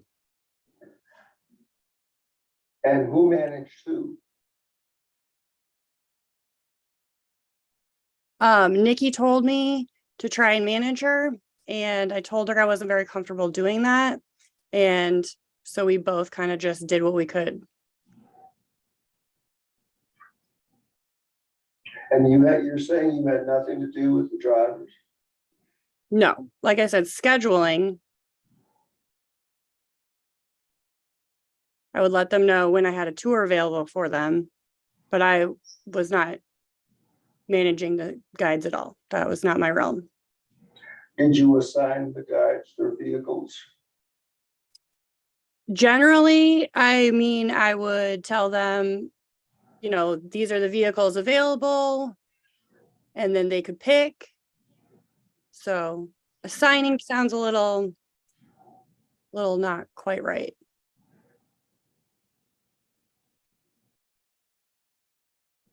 And when they picked the vehicle, did you make some sort of notation about that? I mean, it would go into the booking software to, so no, they're like specifically the guide and the vehicle were not. The vehicle would get put into the software, but not the guide that was taking it. So how did you keep track of which vehicles were with which guide? Multitasking. What was that? I'm sorry. I just had to multitask and remember.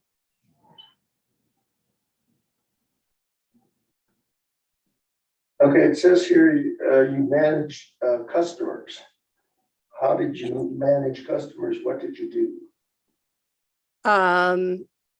So I would have to put, depending on the size of each party, put, you know, make sure everyone could fit in each vehicle. Did you have anything to do with the intake of money for the tours? Yes, I took reservations. Did you take any money with the reservations? Yes, And how did you record that? it goes into, I'm The- sorry. Just for context, Ms. Carswell is an impeachment witness allowed on the objector's case in chief for the purpose of impeachment of Mr. Bugg's testimony. It's based upon that context that I object to this line of questioning that's beyond the scope of examination. No, it is not, Your Honor. It's directly relevant to Mr. Bugg's testimony. Yeah, well, tell me how. Well, I want to see if the answers will match up, and so far I'm getting different answers. Never heard anybody say impeachment is I want to see if the answers will match up. So maybe you can explain that a little bit better to me. Is there specific testimony that Mr. Bugg gave that you were seeking to impeach through this witness? Yes, Let's hear it. What is it? you want me to testify? I would like you to tell me how this is impeachment. That's all. And all you keep doing is just giving me generalities. If you can give me a little bit more information to go on, then I can roll on with the objection. All right.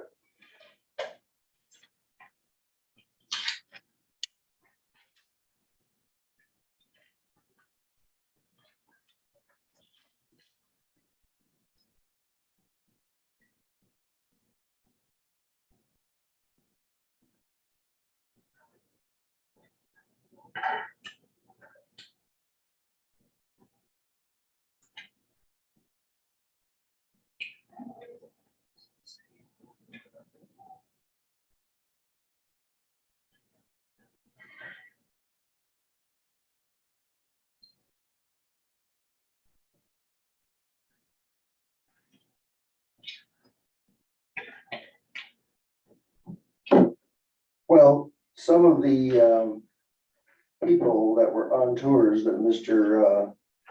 Bug said he didn't recognize, I would like to know whether or not that was correct, for one thing.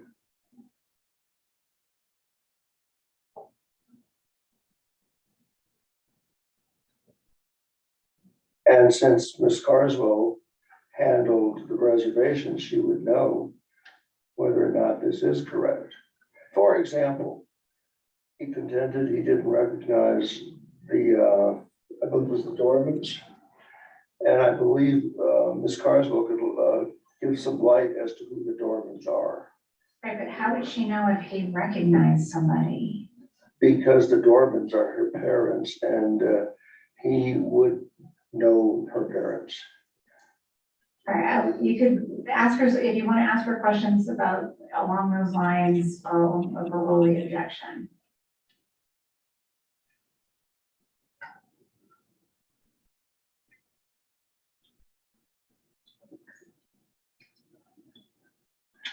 Ms. Carswell, are you familiar with the Dormans? Yes, Who are they? my parents.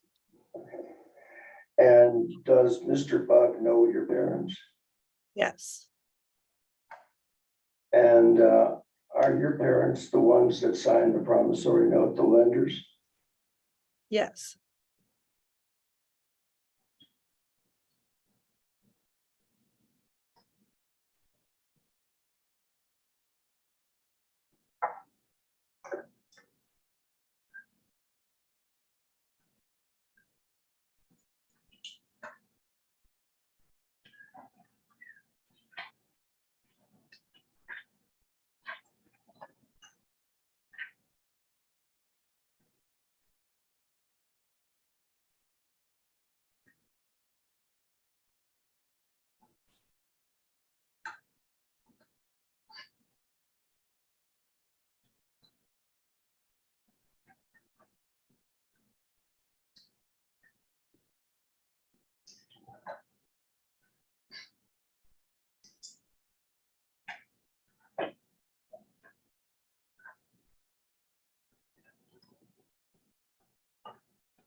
Okay, how much are Purple Mountain's individual tickets? $119. And which tour is that? All of our tours. Well, Mr. Buck testified to a $50 tour.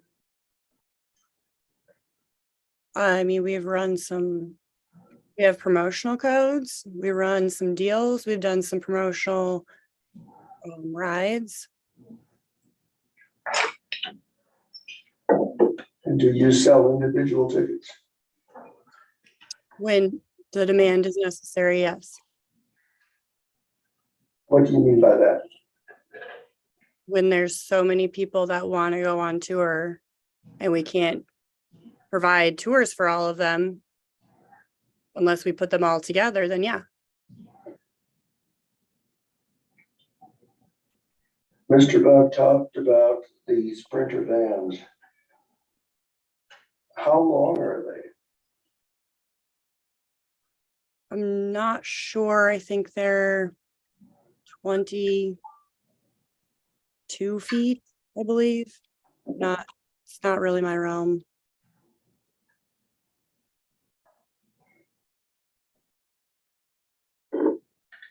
Have you ever accompanied Mr. Bug on one of his tours? Yes. How often? It's sporadic. Average, maybe twice a week.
Mr. Bear, do you have more questions?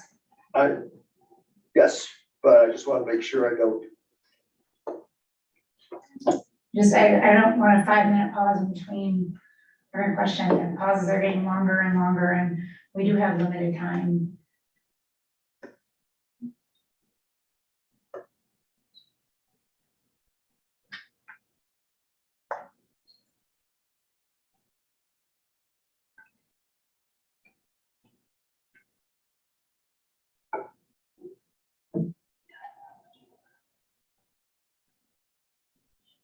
Of all the witnesses that you had testify on Thursday, are all of them friends of yours or relatives?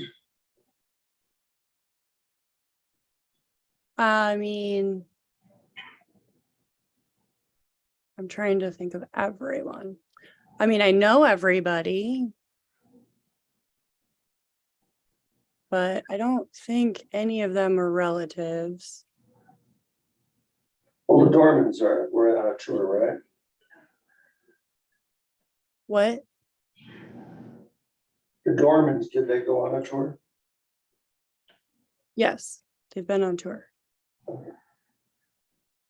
And they're your parents. So anybody else was there anybody, any of the witnesses that you don't know personally, don't know of? What? I don't understand what you're asking. Or any of the witnesses, people you were just customers without being acquaintances, friends, or relatives?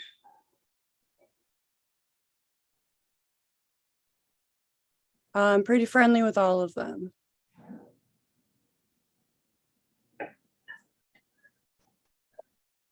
And what about the letter writers? Are you familiar with them also? Friendly with them also? No, not all of them. There are, I don't remember exactly all of the letters, but there are plenty of letters just from one-time writers that took our tour that wrote us a letter.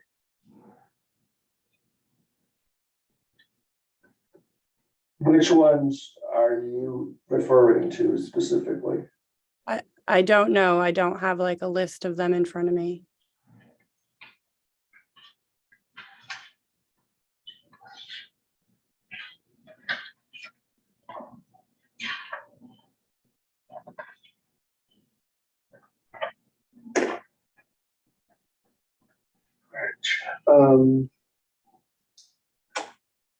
Well, Ann Woods, do you know Ann Woods?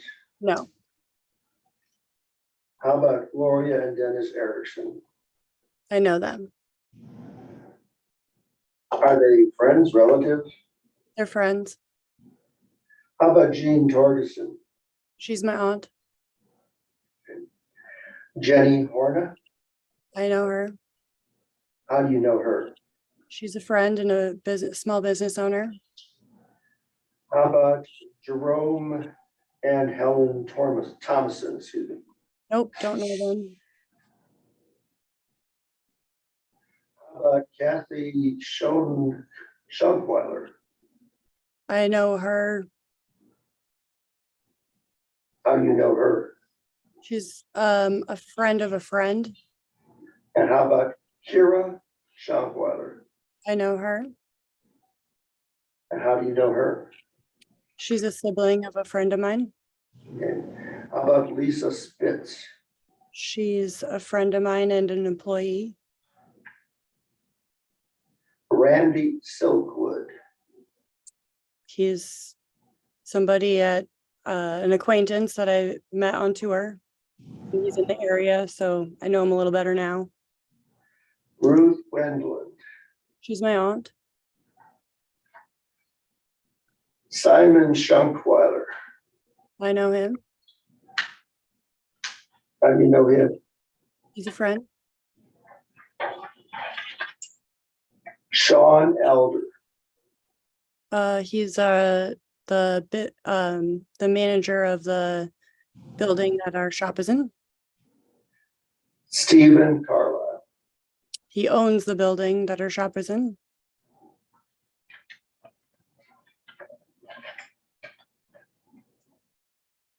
Do you have a 5-year business plan? But do I personally have one? No, does Purple Mountain have one? I know Zach and I have worked on one. I don't know if it's like a complete final 5-year plan Do you have a 1-year plan for this year. for next year? We're working on next year's currently.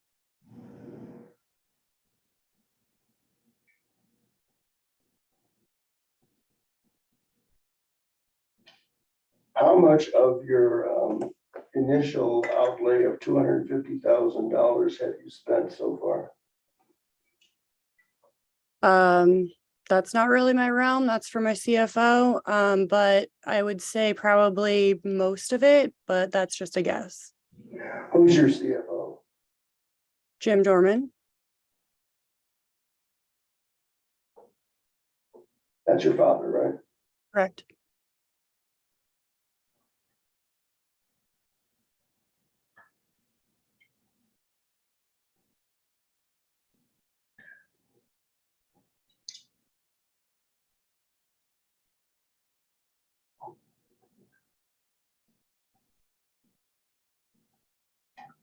What other officers and directors do you have in addition to Jim Dorman? That's it. Objection beyond scope of impeachment testimony. No, it's not. It's not. I mean, I asked Mr. Bug these questions and he didn't know the answers to them. That is absolutely untrue. I don't have a transcript of his testimony, and I mean, that it might be helpful to know who the officers are if she knows the answer, so I'm gonna overrule the objection. What's the question I'm supposed to answer, please? The officers and directors of your company, Purple Mountain.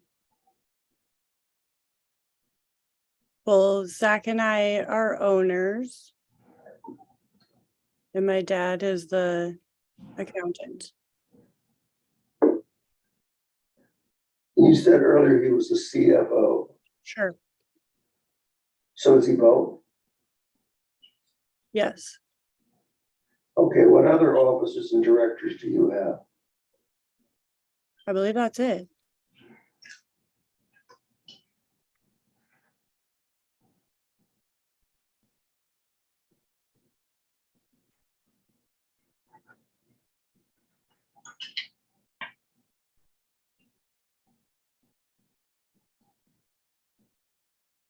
I believe that's all I have. Thank you. Council, do you have some questions? I have a few, yes, thank you, Your Honor. Ms. Carswell, you discussed earlier in response to questions, the Sprinter van that Purple Mountain Tours owns. Yes. Can we please pull up hearing exhibit 131, which has been placed in a box?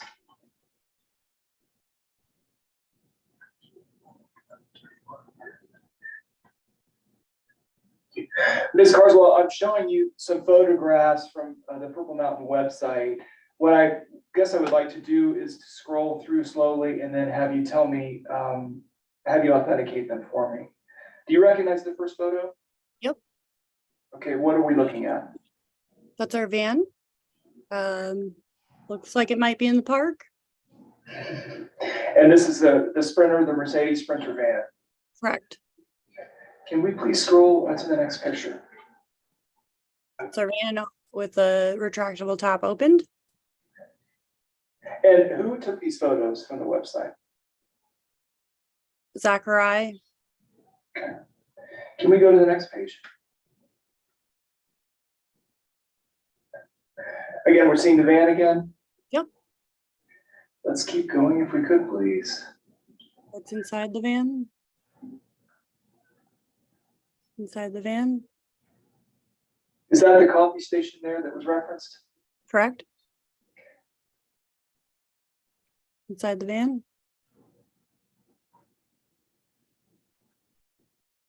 Our van. Your Honor, at this time, I would move for the admission of Exhibit 131 into evidence. Any objection? What here? Yes, in for word here on the exhibit.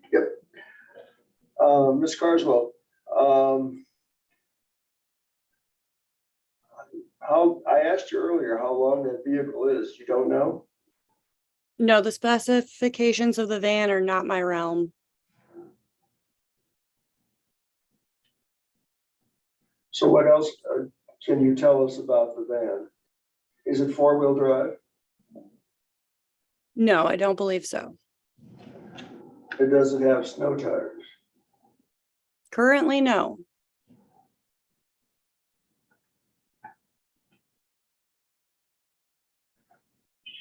Have you taken it on Fall River Road? Correct. You have. I mean, I rode in it, yes. In that very vehicle that's in the picture. Correct. Is that the only one you have? That's the only Mercedes Sprinter van we have, yes. Your application said you had 3 on order. That's the plan. To eventually have 3. But you only have this one now. Correct. Okay, I have no objections to the admission of this exhibit. Hearing exhibit 131 is admitted into evidence.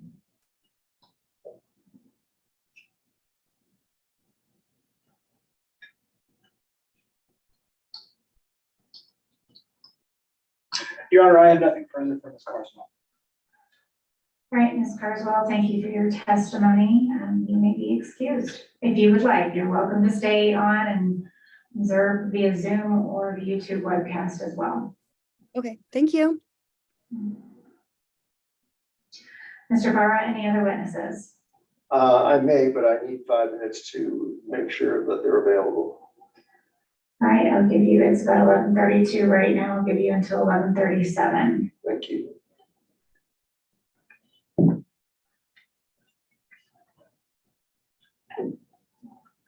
And Mr. Barra, while you're at it, when you come back, I'd like to know all the witnesses that you plan to call, because I believe you said on Friday you were gonna revisit your list and you weren't sure how That is many of correct. them. That is Yes, correct. okay.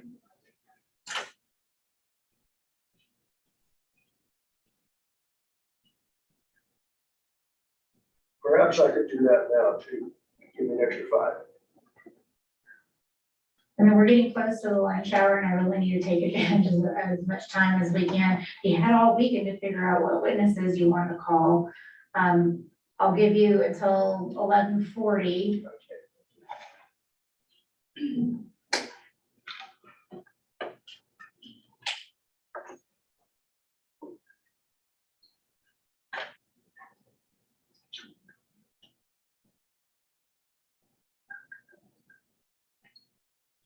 Yeah, that's the problem.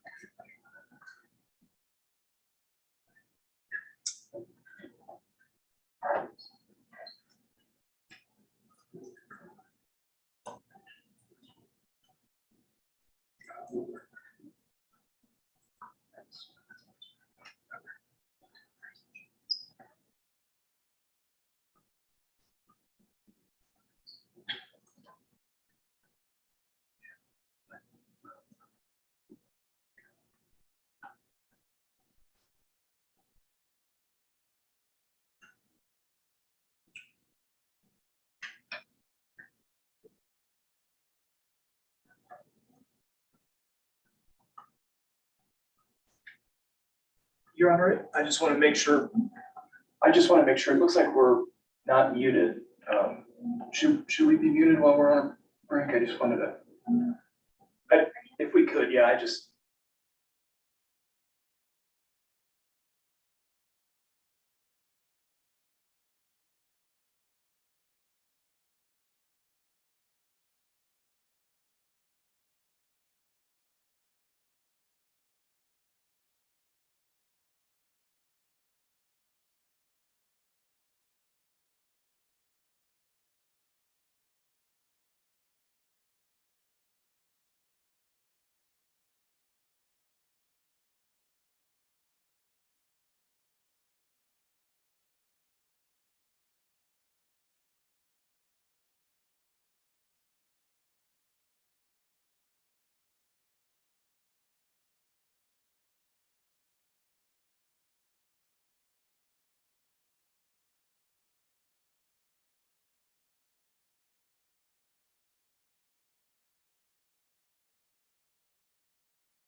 We'll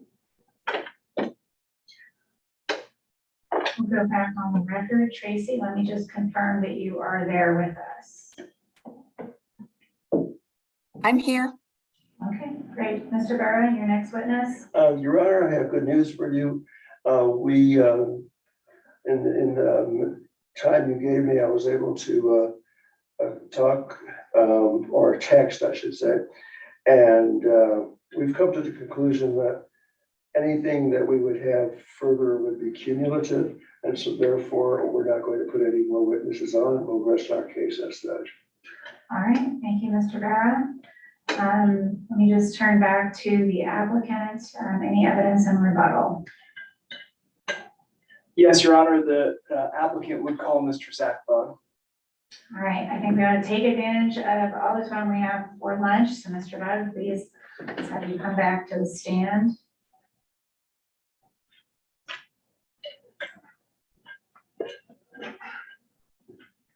Now, I did swear you in last week, but this is only testimony, so let's just do it one more time to be safe. Do you swear or affirm testimony you will give in this proceeding will be the truth? I do.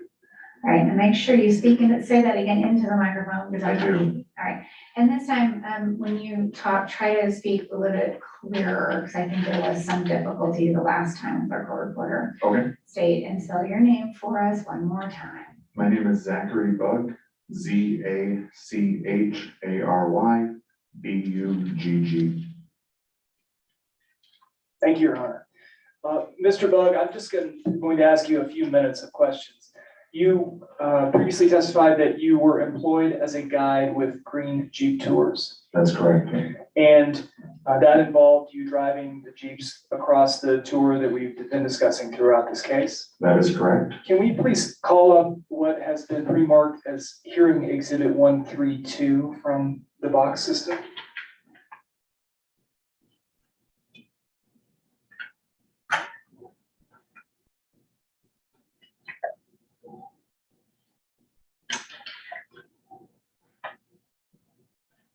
Thank you.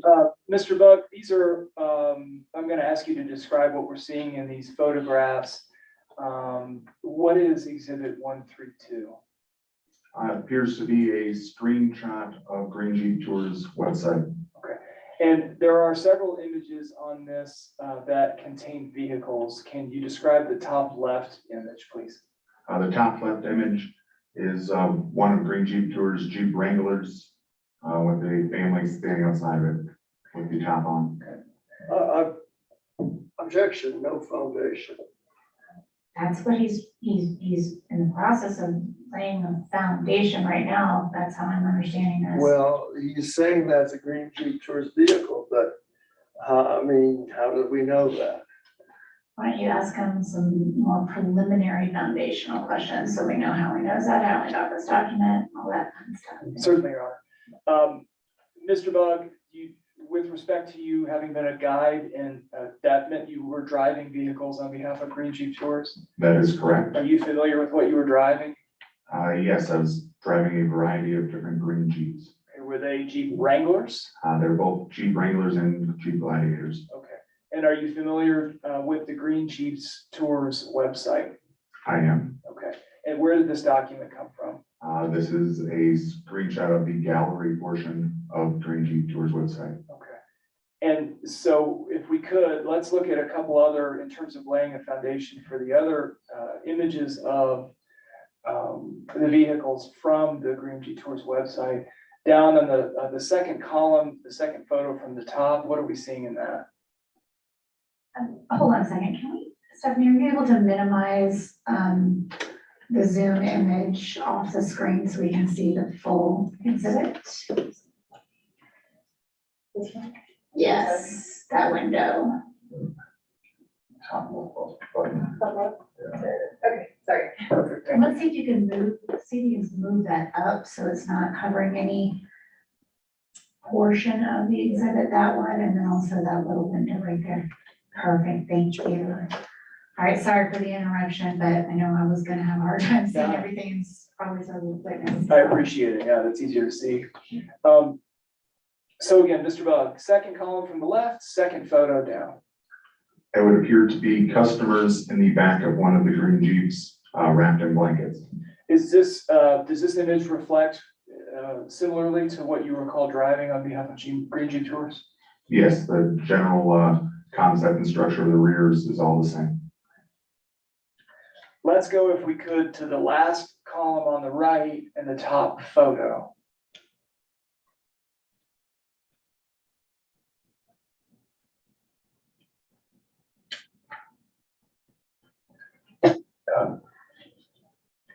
Mr. Bug, what are we seeing here? We're seeing one of the green Jeeps driving in snow conditions with just the fabric top on.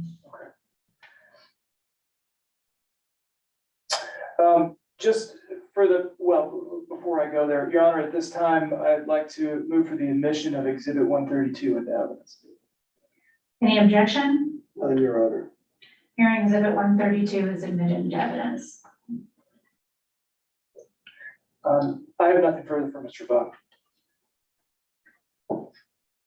Mr. Vera, do you have any cross-examination? I mean, it would obviously be pretty limited, but you're welcome to ask questions that are limited in scope to the direct and obviously this exhibit as well. We don't have any. Can you say that in the microphone? I'm not sure. We do not have any, your honor. Thank you. Okay, thank you. All right, Mr. Bug, you may step down. Does Purple Mountain have any other rebuttal evidence to offer? No, Your Honor, Purple Mountain rests. Okay. All right, so with that, we have concluded the evidentiary portion of our hearing. Just want to go through the exhibits that were admitted today. I'm not going to go through the ones that were already admitted last week. We already have that in the record unless somebody has a specific question. But for today, we have admitted hearing exhibits 131 and 132. Those are the only two that I have as being admitted today. And then I don't think that I set a deadline for statements of position, which essentially is the commission's common practice is rather than doing verbal closing arguments, we do written closing arguments that we call statements of position. And I don't think I set a deadline for that, unless you guys know something, you recall that such a deadline, okay. Would you all like me to go ahead and set a deadline for statements of position? Would you all like to submit statements of position? I'll start with the applicant.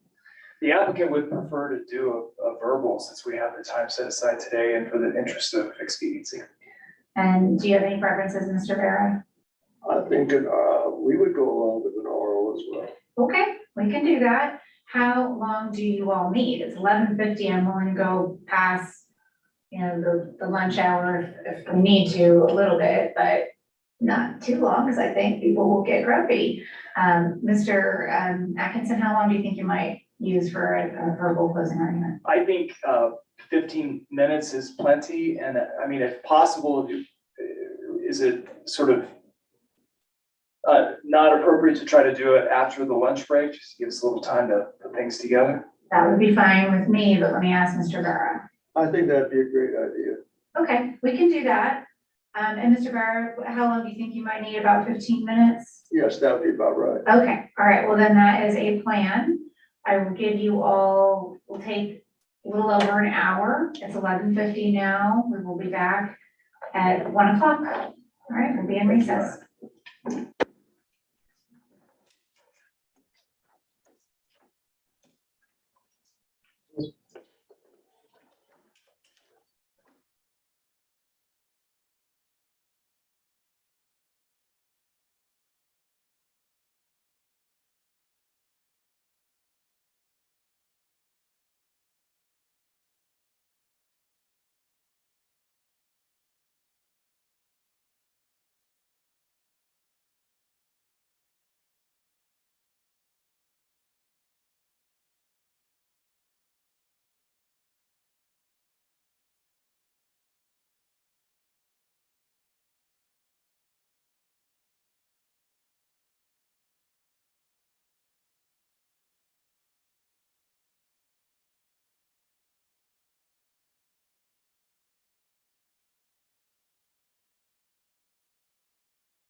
We back on? Yes.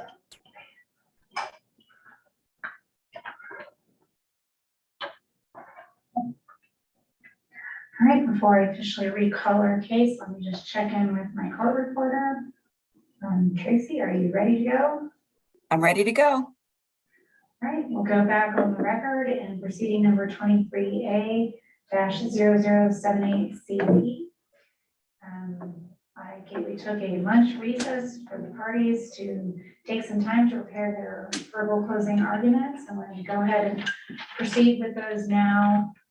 We have plenty of time. I think each side asked for about 15 minutes. It'd be great to stick with it if you can. But if you need a little bit more, that's also okay. Mr. Atkinson, I will let you start whenever you're ready. And you can do it from there, or if you like to get up, that's also fine as well. I think I'll stay seated if that's okay. Perfectly fine. Thank you, Your Honor. The evidence over the past few days has demonstrated that Purple Mountain Tour Company has justified and is entitled to its certificate of public necessity for operation of its sightseeing business. It duly filed its application in February of this year. It has outlined all the necessary elements in the application and its financial feasibility, and it's rebutted every question from Green Jeep Tours. Obviously, the inquiry pertains to a couple different factors. The first being whether there's a public need for the services. In support of this, Purple Mountain has provided testimonial evidence from the public that there is a need for these luxury sightseeing tours within the geographical region that is outlined in the application. Specifically, Purple Mountain provides the only high-quality luxury experience in Estes Park per the testimony of the witnesses, and elsewhere for the testimony of Mr. Bug. These members of the public have testified that the hallmarks of the experience are important. They are high-quality views through the unique retractable roof of the Mercedes Sprinter van, the amenities that are within the van, the safety associated with the Sprinter van, the climate control, and the excellent guide service of Mr. Bug. And it's important, I think, to delve a little bit deeper into these to describe the public need. So if we could open up Exhibit 131, please.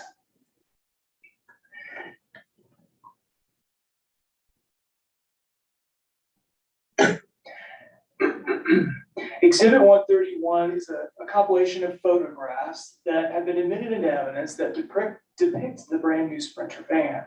And Mr. Bug testified that the van cost $186,000 and that it's fully paid for. The retractable roof is fully transparent and it offers amazing views to the customers. Now the roof can be opened and retracted without exiting the vehicle. It has all the bells and whistles of a high quality luxury automobile. It has leather interior, it has a coffee bar. Its safety mechanisms also comply with all the codes and requirements. As far as climate control, which is important, as you've heard throughout the last few days, and as Ms. Schultz testified, there's a 15% or 15-degree temperature drop as you go through this tour from Old Fall River Road and back down Trail Ridge Road. From the photographs, if we could, from Exhibit 132,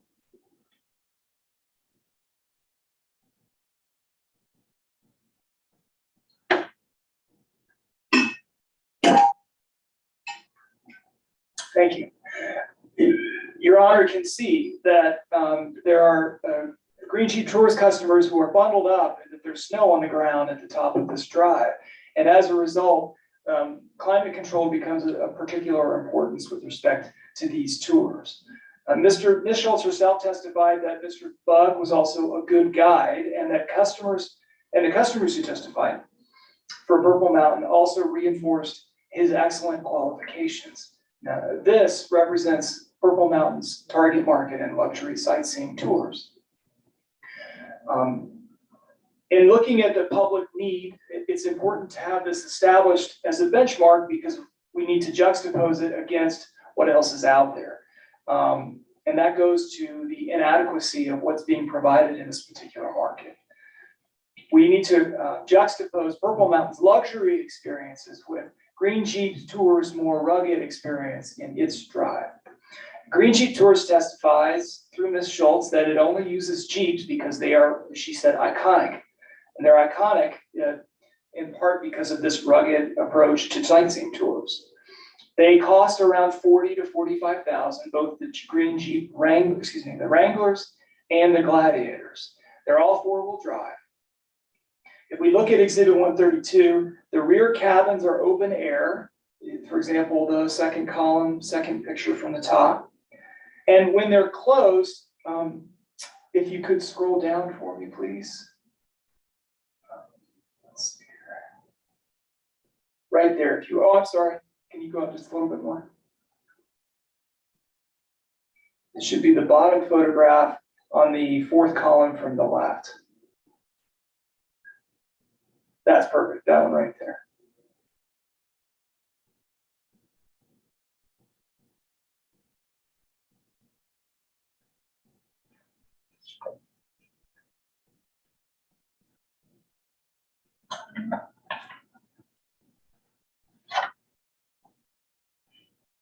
There we go, perfect, thank you for that.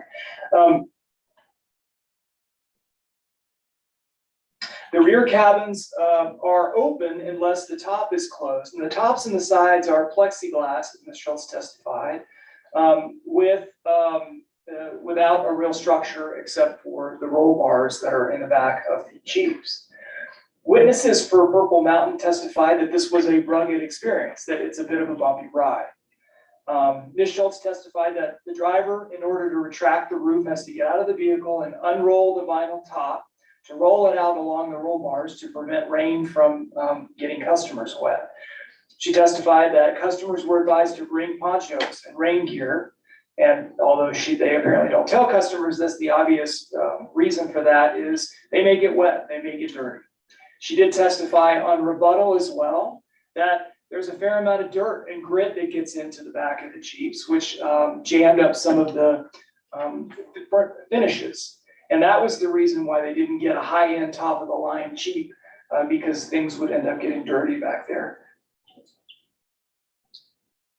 You can see from Exhibit 132 that you got people towards the top, we saw a minute ago and don't have to go back. The people are cold and they're shuddering, and they were provided with heated blankets because there's no climate control in the back of almost all of the Jeeps save one.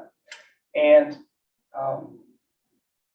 the heated blankets are meant to sort of counteract that for customers. So that's Green Jeep's market. And the public has testified that there is a need for a high-end luxury alternative to this. There's really no value conclusion about this. It's not that one is objectively better than the other, but the public has testified that they need the luxury services. They have demanded it. And that there is an absence for one of the witnesses who testified of anyone else who's doing a luxury tour like what Purple Mountain is doing. The witness specifically testified, you've got 5-star hotels and you have 2-star hotels, and there is a need for both of those things.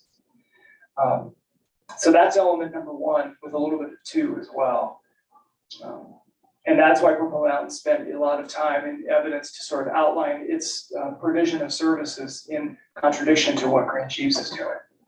The evidence on the inadequate provision of these services was also presented by Purple Mountain.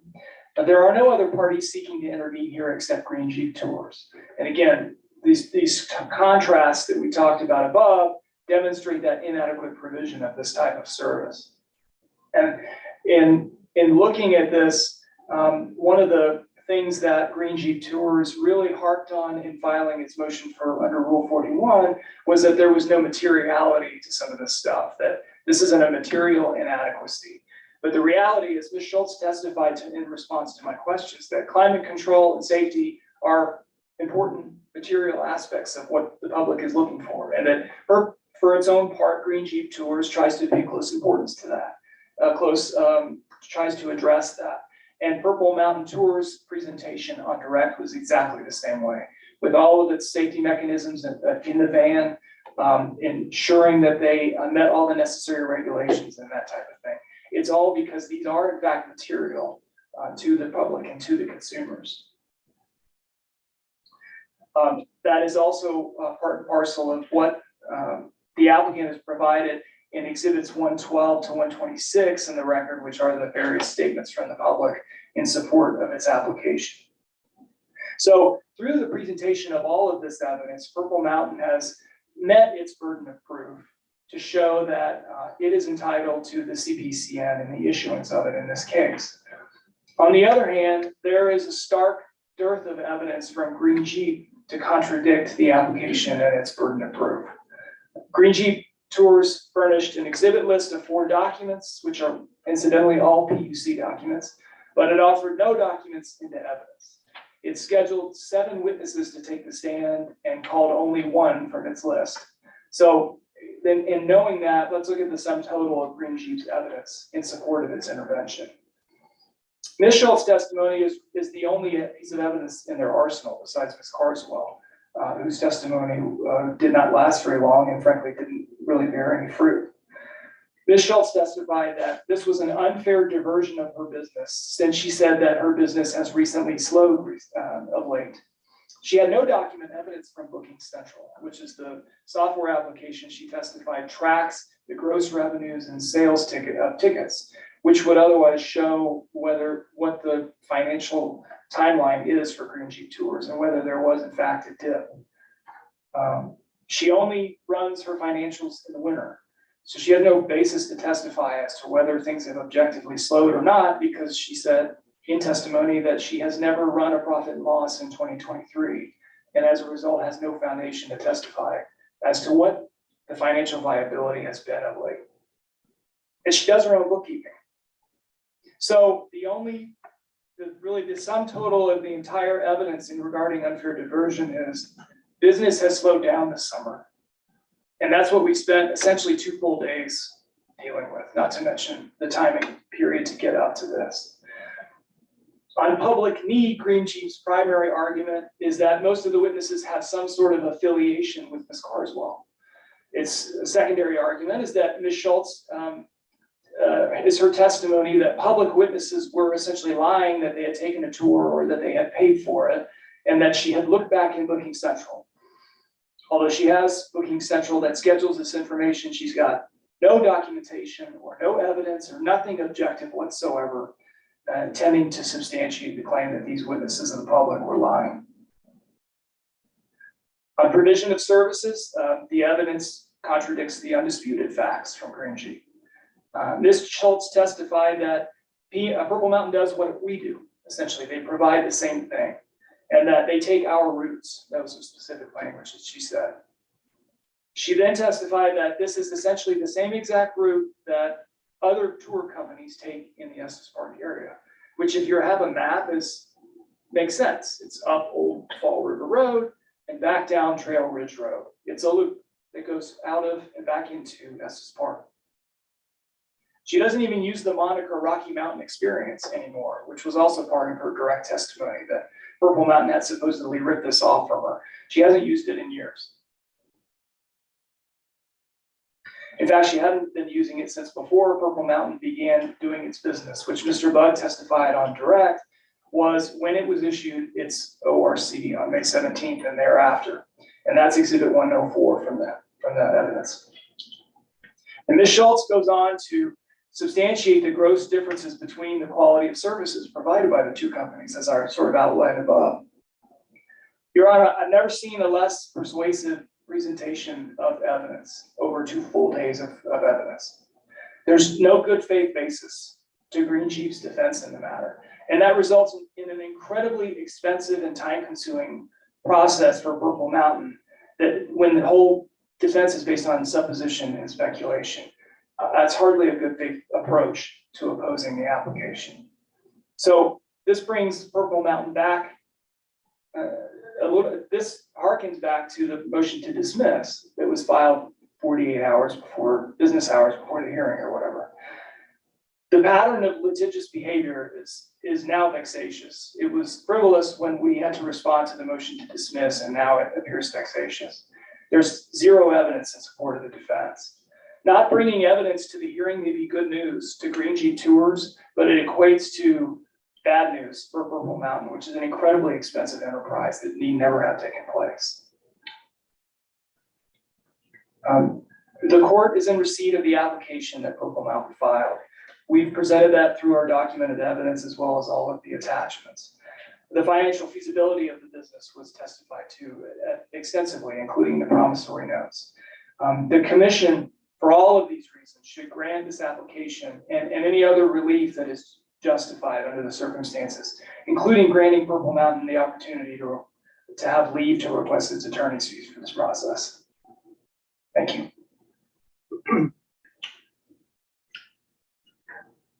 Mr. Vera, Thank you, Your Honor.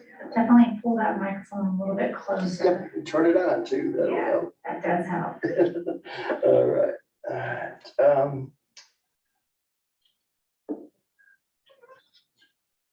The elements of a successful case for proving public convenience and necessity under the doctrine of regulated monopoly are threefold. Number one, the applicant has the burden of proving up a need for the service not being met by existing carriers. Second, it must prove the material inadequacy of existing carriers. And third, it must prove its fitness to operate. Intervenor submits that applicant has failed in all three categories. First, all it talks about, and even in the closing argument, is we have a better mousetrap. It doesn't say that there is no mousetrap and the mice are running around. They're just saying, oh, we have a better one. It's prettier. It's more expensive. That is not what PCN is all about. The commission is not interested in the niceties of a vehicle. They're interested in safe, solid service. In this case, it's sightseeing service. The fact that it's in a Jeep versus a gussied up limousine doesn't make a difference in the eyes of the PUC under the law. Under the doctrine of regulated monopoly, the existing carrier is entitled to protection unless it is shown to be materially inadequate. And as the applicant admits, Jeep Tours are rugged. This is Colorado. These are the mountains. That's what people expect. There's nothing inadequate shown in this, in any of the presentation of applicant as to whether or not my client did not provide a level of service that was adequate, substantially adequate to meet the needs of sightseeing service in a Jeep. That's what it's all about. Now, they have a better mousetrap. Well, they also already have luxury limousine authority to provide service under their luxury vehicles if they so choose. That is why the commission has that extra benefit. If you don't want to abide by the rules of PCN, you want to simply provide a better service in a larger vehicle, you can do that. Just go and get yourself an LL, just like they did. They can already run under their LL. They have not shown a need for a CPCN. Fitness. There has been ample evidence in this proceeding that the support for this application is based on illegal operations. And it has been the law for years and years, since 1962, McKenna versus Nigro, 372 Pacific 2nd, 744, that illegal operations cannot form the basis of support for an application. And what we have here, and we had Ms. Carswell's testimony today, that they are still selling individual tickets. that's the one thing they cannot do under a Lux limousine permit, is to sell individual tickets. And if you look through the record of all the people who testified in this case, most of them had individual tickets, except a couple who were in groups.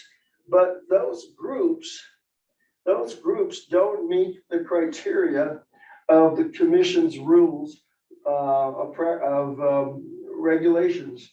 I submit to you regulation 6001(L), which defines what a charter group is. It's not just a group of friends going together. It's got to be a social group. It's got to be a church group or something definitive, a special group. A group of people who just want to get together and tour the mountains, that's not a group. And there was specific testimony to the fact that there was no specific group in one of the group tours, that it was only a few friends who had gotten together and wanted to take a tour. That does not qualify under the rule. Whether or not it should is not my decision to make. That's the rule. And Rule 6001(L) says it's not a proper group. So there was really no testimony from public witnesses that were legal. Everything that they testified to was based on illegal operations.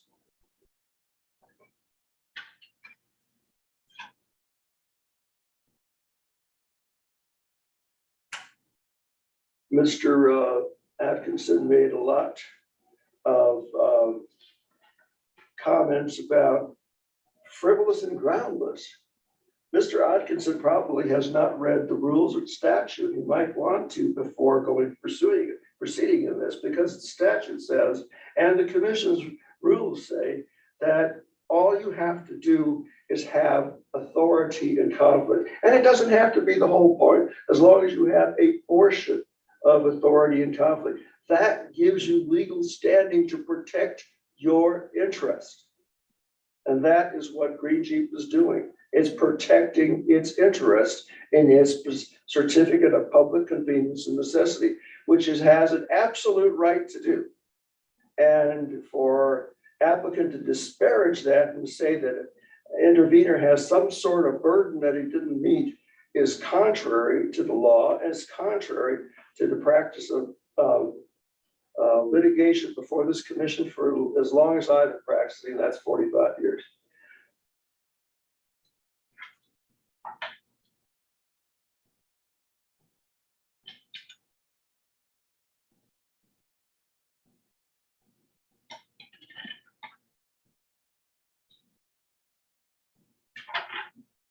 Earlier in this proceeding, at the conclusion of applicant's case, intervener made a motion to dismiss under Rule 41B1. At this point in time, intervener renews that motion. And intervener would point out that although this authority seeks, or this application seeks authority within a 136-mile radius of Granite, Colorado, there has been no showing of any support for any need of service in any county other than Larimer County. There is no showing for Route, Moffett, El Paso, Colorado Springs. There's no showing of need for that. And yet, if this application were to be granted, these folks would get a windfall. And now it gets us back to fitness. There was no plan, no 5-year plan. They don't even know what they're going to do next year. They got a $500,000 loan, one half of which was for this year and the other half for next year. By Mr. Bugg's testimony, they've already blown through that. And it's real easy to see when you pay cash for that Sprinter van plus the Kia. Just there alone, there goes through most of their cash. We haven't even talked about their insurance, their rent, their employees' benefits, workman's comp, all these things. They haven't even factored this in. How are they fit to operate a CCN when they don't have the basics down? It's something that shouldn't be granted. There's no legal basis for it to be granted. And there's no need because they've already got the luxury of literacy service. All they need to do is stop selling individual tickets so they'd stop being illegal and they'd be fine with what they've got. In summation, intervener is of the opinion that applicant has totally failed to make its burden under the applicable statutes and rules and regulations of this commission. It has failed to show that there's a need for its service, and need is defined as need, something that is necessary. What they have talked about is preference. I would really prefer prime rib to sirloin steak. True, I'm sure everybody would. But there again, there's a lot of people who say top sirloin's a lot healthier for you. And the same thing goes here. If you're coming to Colorado to take a Jeep tour or to take a tour, you expect to be out in the wilderness. If you want to be bubbled up in a van, in a vehicle like they have, why not just get a video and sit in the comfort of your own home and just play the video? Because you're not going to experience anything. So, I mean, that their argument that it's a better mousetrap, I think fails. The issue is whether or not there's a need for more sightseeing service in Larimer County, in Estes Park.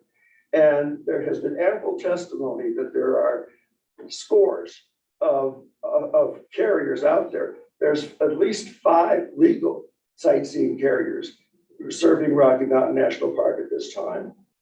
And the commission has already gone on record in denying a temporary authority, where it found that the existence of 3 carriers holding sightseeing authority, namely Explore Estes, Estes Park Shuttle, and Estes Park Trolley, were sufficient, and there was no need for a 4th sightseeing carrier. I don't have the decision, but I can give you that decision afterwards if you so desire. But that is on record. That's what the commission said. And now here they're going for another certificate. And those are just the legal ones. Ms. Schultz today identified a whole bunch of illegal carriers. And that means the area is saturated. Ms. Schultz, Green Jeep Tours, has a right to protect his interests. That's what the statute says. That's what the rules say. And that's what Ms. Schultz has done. And we feel that applicant has failed to meet its burden under the doctrine of regulated monopoly, and its application should be denied in its entirety. All right, thank you both for your closing arguments and for your evidentiary presentations. I will take this matter under advisement. I'm not issuing any kind of entry ruling. By law, everything has to be in writing, and I will need time to review the evidence, and I will issue a written recommended decision. And so with that, we are adjourned. Thank you all. Thank you.